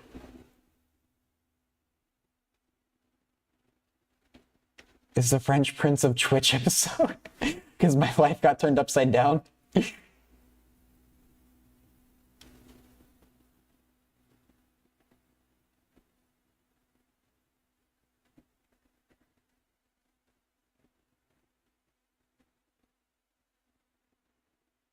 That worked? Oh my god. Yeah, these are very weird questions. I'll happily help you out with them as what you want, Kurt. I'm just saying, like, don't feel bad if you're not getting these on the first try, because it's like, you have to really, like, I feel like I need a lawyer to interpret the wording of the question.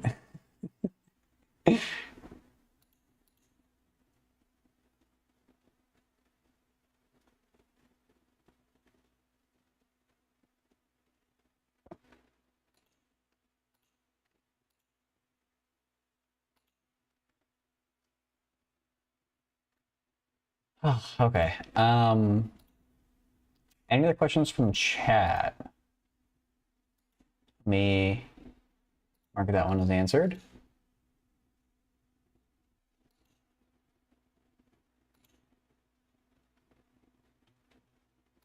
Oops. Now we go back to the Discord. Is e plus pi irrational? Yeah? Is that like a major question in math? I assume you could just do however you prove that root 2 is irrational with e plus pi. It is?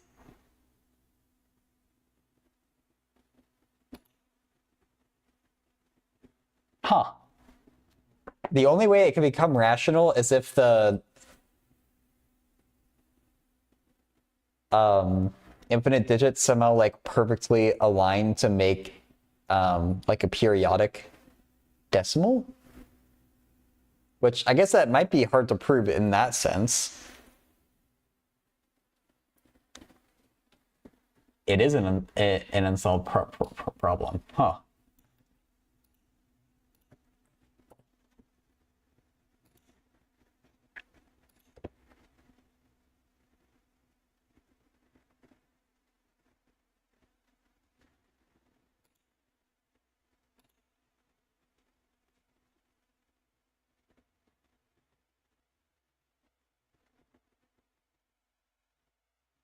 Down a little? Oh, transcendental numbers probably here. Ah, that's transcendental. Isn't that slightly different from just being irrational? So can we do that one? No?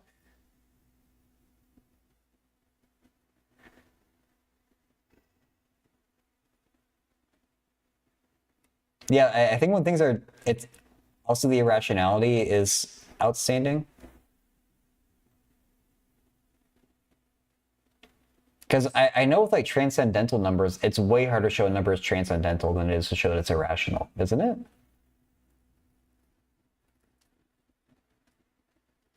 Yeah. So I think that they're always irrational, but transcendental is like a stricter requirement.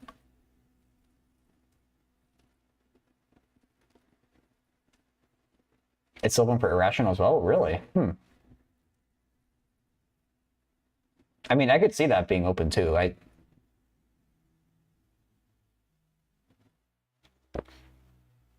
just imagine that irrational is a lower bar. Maybe we still haven't cleared it, but that's my understanding of like transcendental versus irrational. We can just Google it directly. Is pi plus e irrational? Why is it hard to prove? Oh, okay. Then math on Twitch pretty transcendental.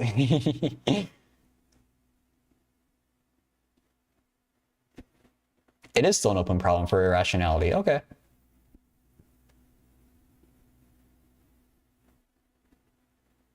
Why would it be easy?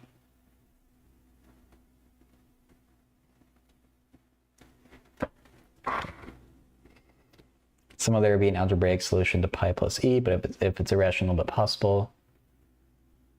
Yeah. The math in my brain incidental. It's also known that at least one of e times pi into e to the pi squared is irrational. What kind of messed up proof do you need to show this? That's such a weird...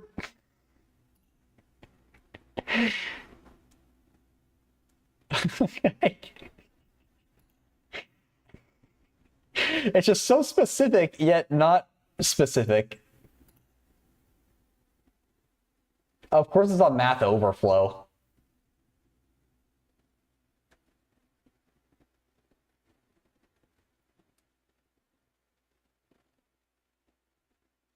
It's not even known if pi to the pi to the pi to the pi is an integer?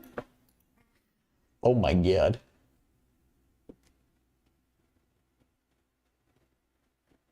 Huh. Most such questions are still very far from being resolved. Prove it by contradiction, Territar says. Someone else can prove it by contradiction.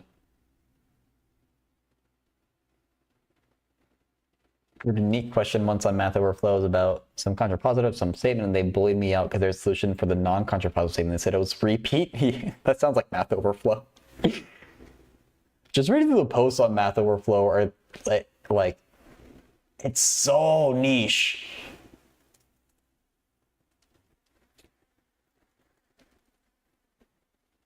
You know what? Let's do it.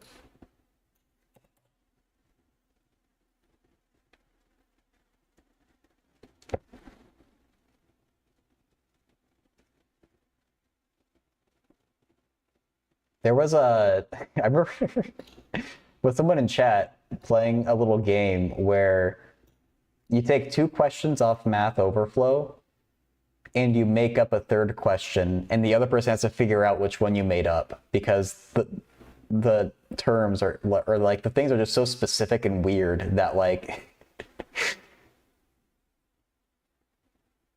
like this would be a really good one to use. The smoothness of solutions to the Hitchin self-dual equations with a stable orbit after Sobolev completion.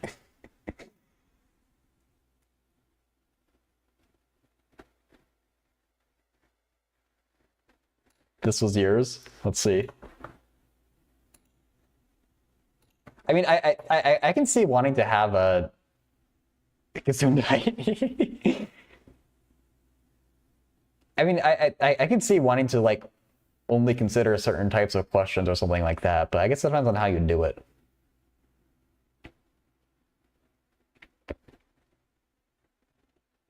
No, hey, I mean, this answer is nice enough. Look that Bill guy. Oh, Bill posts twice. Oh, this was your answer?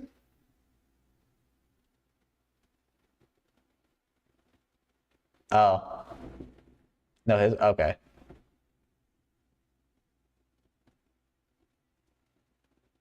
I don't know. My kind of attitude is that if they want to have a policy like that, you're allowed to do it. It's your space. Like, you are kind of shooting yourself in the foot when it comes to getting more traffic or like more people coming to your website.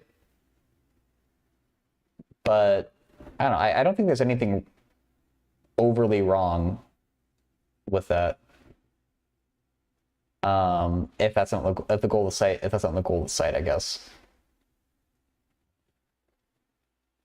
A gatekeeper, a weird person? I wouldn't go that far personally.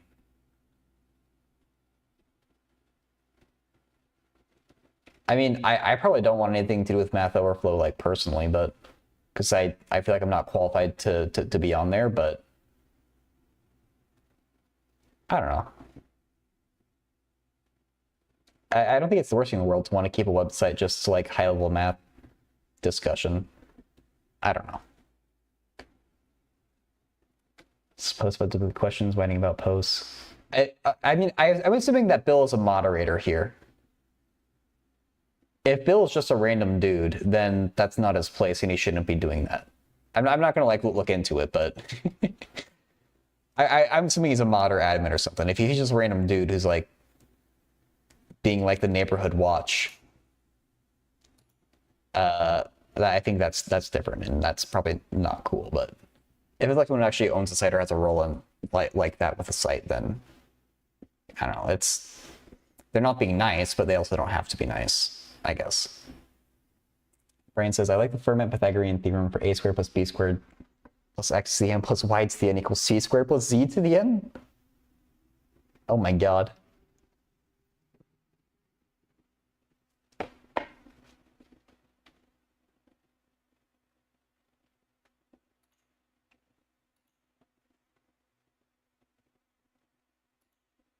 Okay, well, let me get rid of this one ping on Discord because it's annoying me, and then look at the math Discord.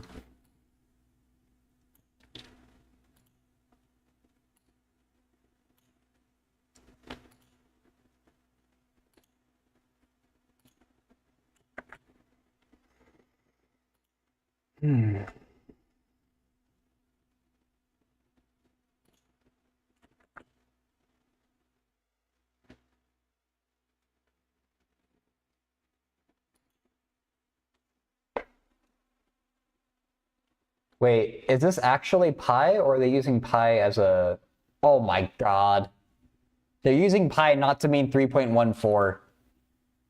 I hate that. I hate it when they do that. It's so confusing. And they do it in economics a lot. I haven't seen it in this context, though, with, like, biological math. Yeah, pi is a parameter. That's the better term to use.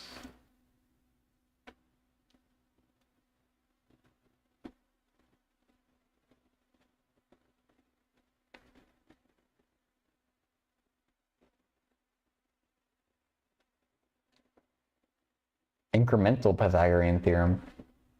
Well, if you know the Pythagorean theorem is true, can't you just add 1 to each side? Is that all that's happening there?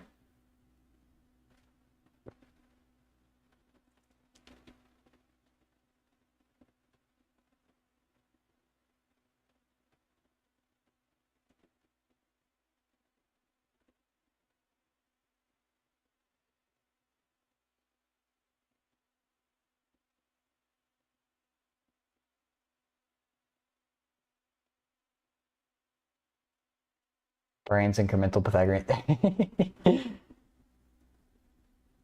Oh, this is your original work. I thought it was like an actual thing. Or like I thought it was like or maybe it is an actual thing and you're making it a thing. I assume that was like its own thing, like a Wikipedia page, I guess. We have data about the number of ants found in n equals 80 sites that have been affected by an environmental disturbance. The observed average of ants per site is x bar equals 5 ants. PC Math just made mathematics. Yeah, just keep adding 1 to each side until one of the ones equals x to the n plus y to the n, and the other one equals z to the n.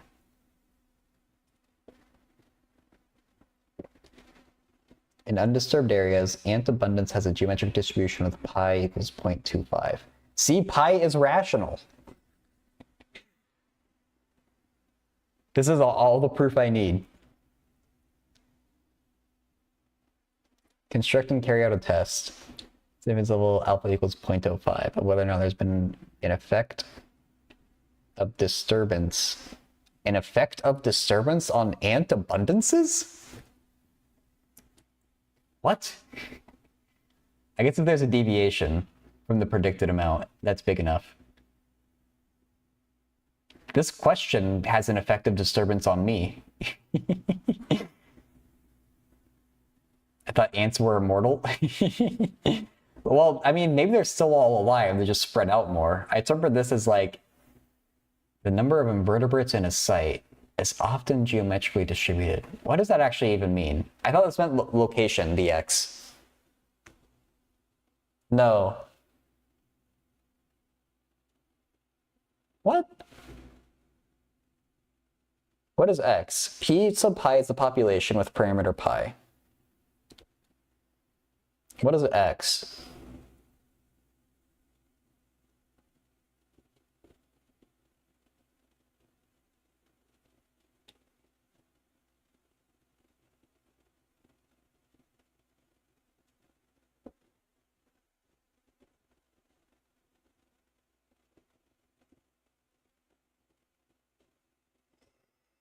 So I've really done a question exactly like this before, but I imagine you would do some kind of like null is that pi equals 0.25.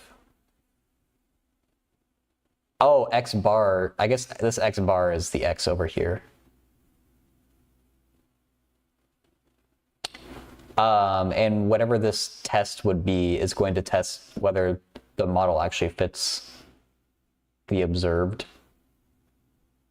number of ant in a given ant population. I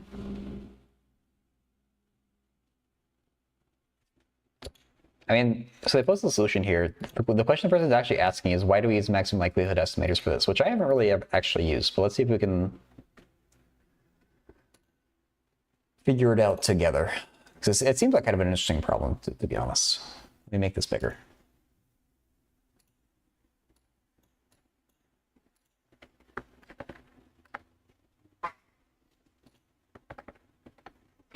We will use the asymptotic test based on the maximum likelihood estimator.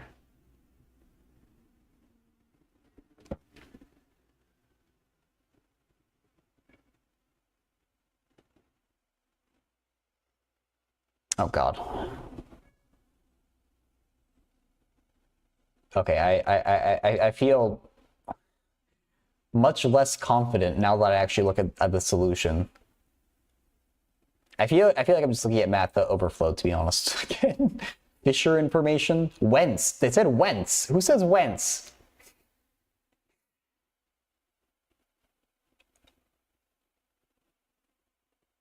I don't think I've like I feel like I'd never see whence in a proof.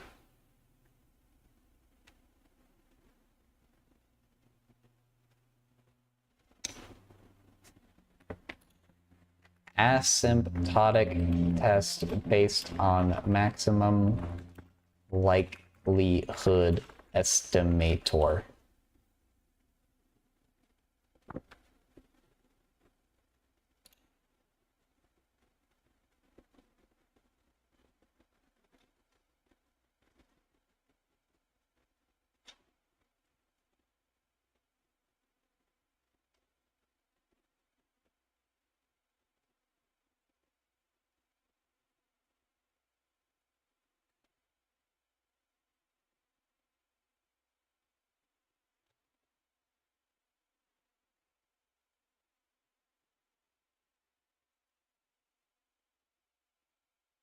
Oh God, I don't feel like I have the background for this.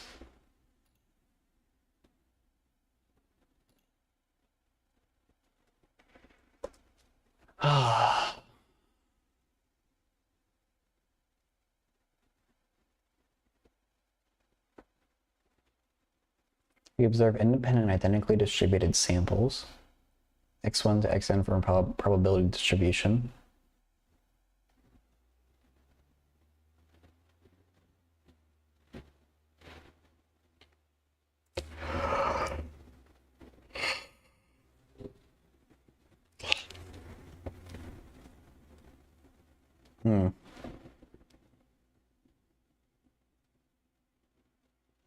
Yeah, I'm about to say, Lo, you said you're taking stats. This is I'm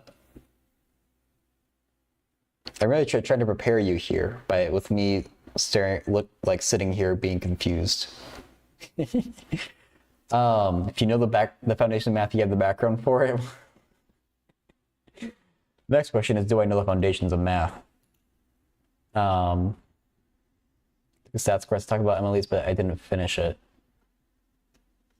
Yeah, I've had to like help someone calculate an MLE like once or twice, but as more just like me Googling the formula and saying to plug into that formula without doing any interpretation. I might give this one a pass. I thought I'd be able to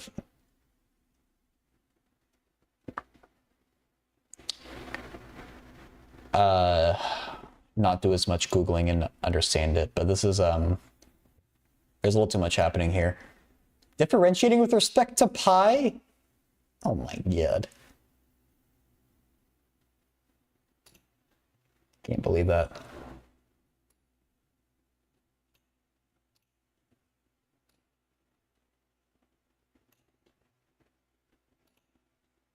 All right, sorry, Twitter, formerly X. Coming soon.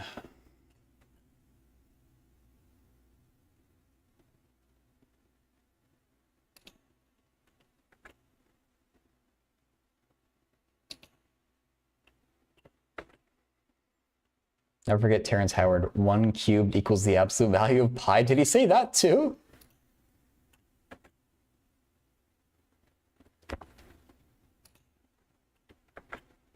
Oh my god.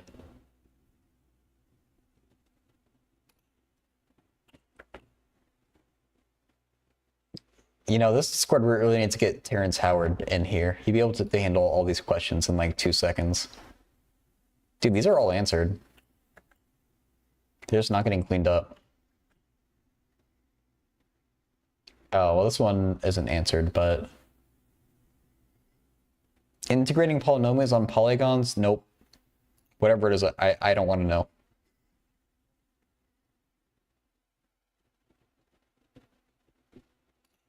Our overlord. Is this the Among Us bean? It is. Oh my god. What it has that always been a character? Is that just a coincidence that there's like a Unicode character for Among Us?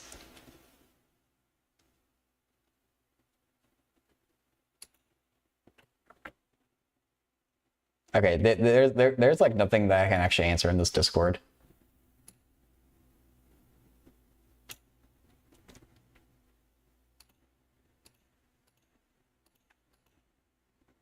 Important character has to be true. How long have I been going? 3 hours, 45 minutes? True. Pi equals 3 of a Unicode character? Oh, God. That'd be even funnier because it's multiple characters that already exist in Unicode. Ugh. Should we maybe just call it here? I feel like I've been streaming like a little too much. I guess we will. So I don't think there's any questions I'm missing from my Discord or like just from chat. So, and I don't feel like looking at like Reddit or something for a question.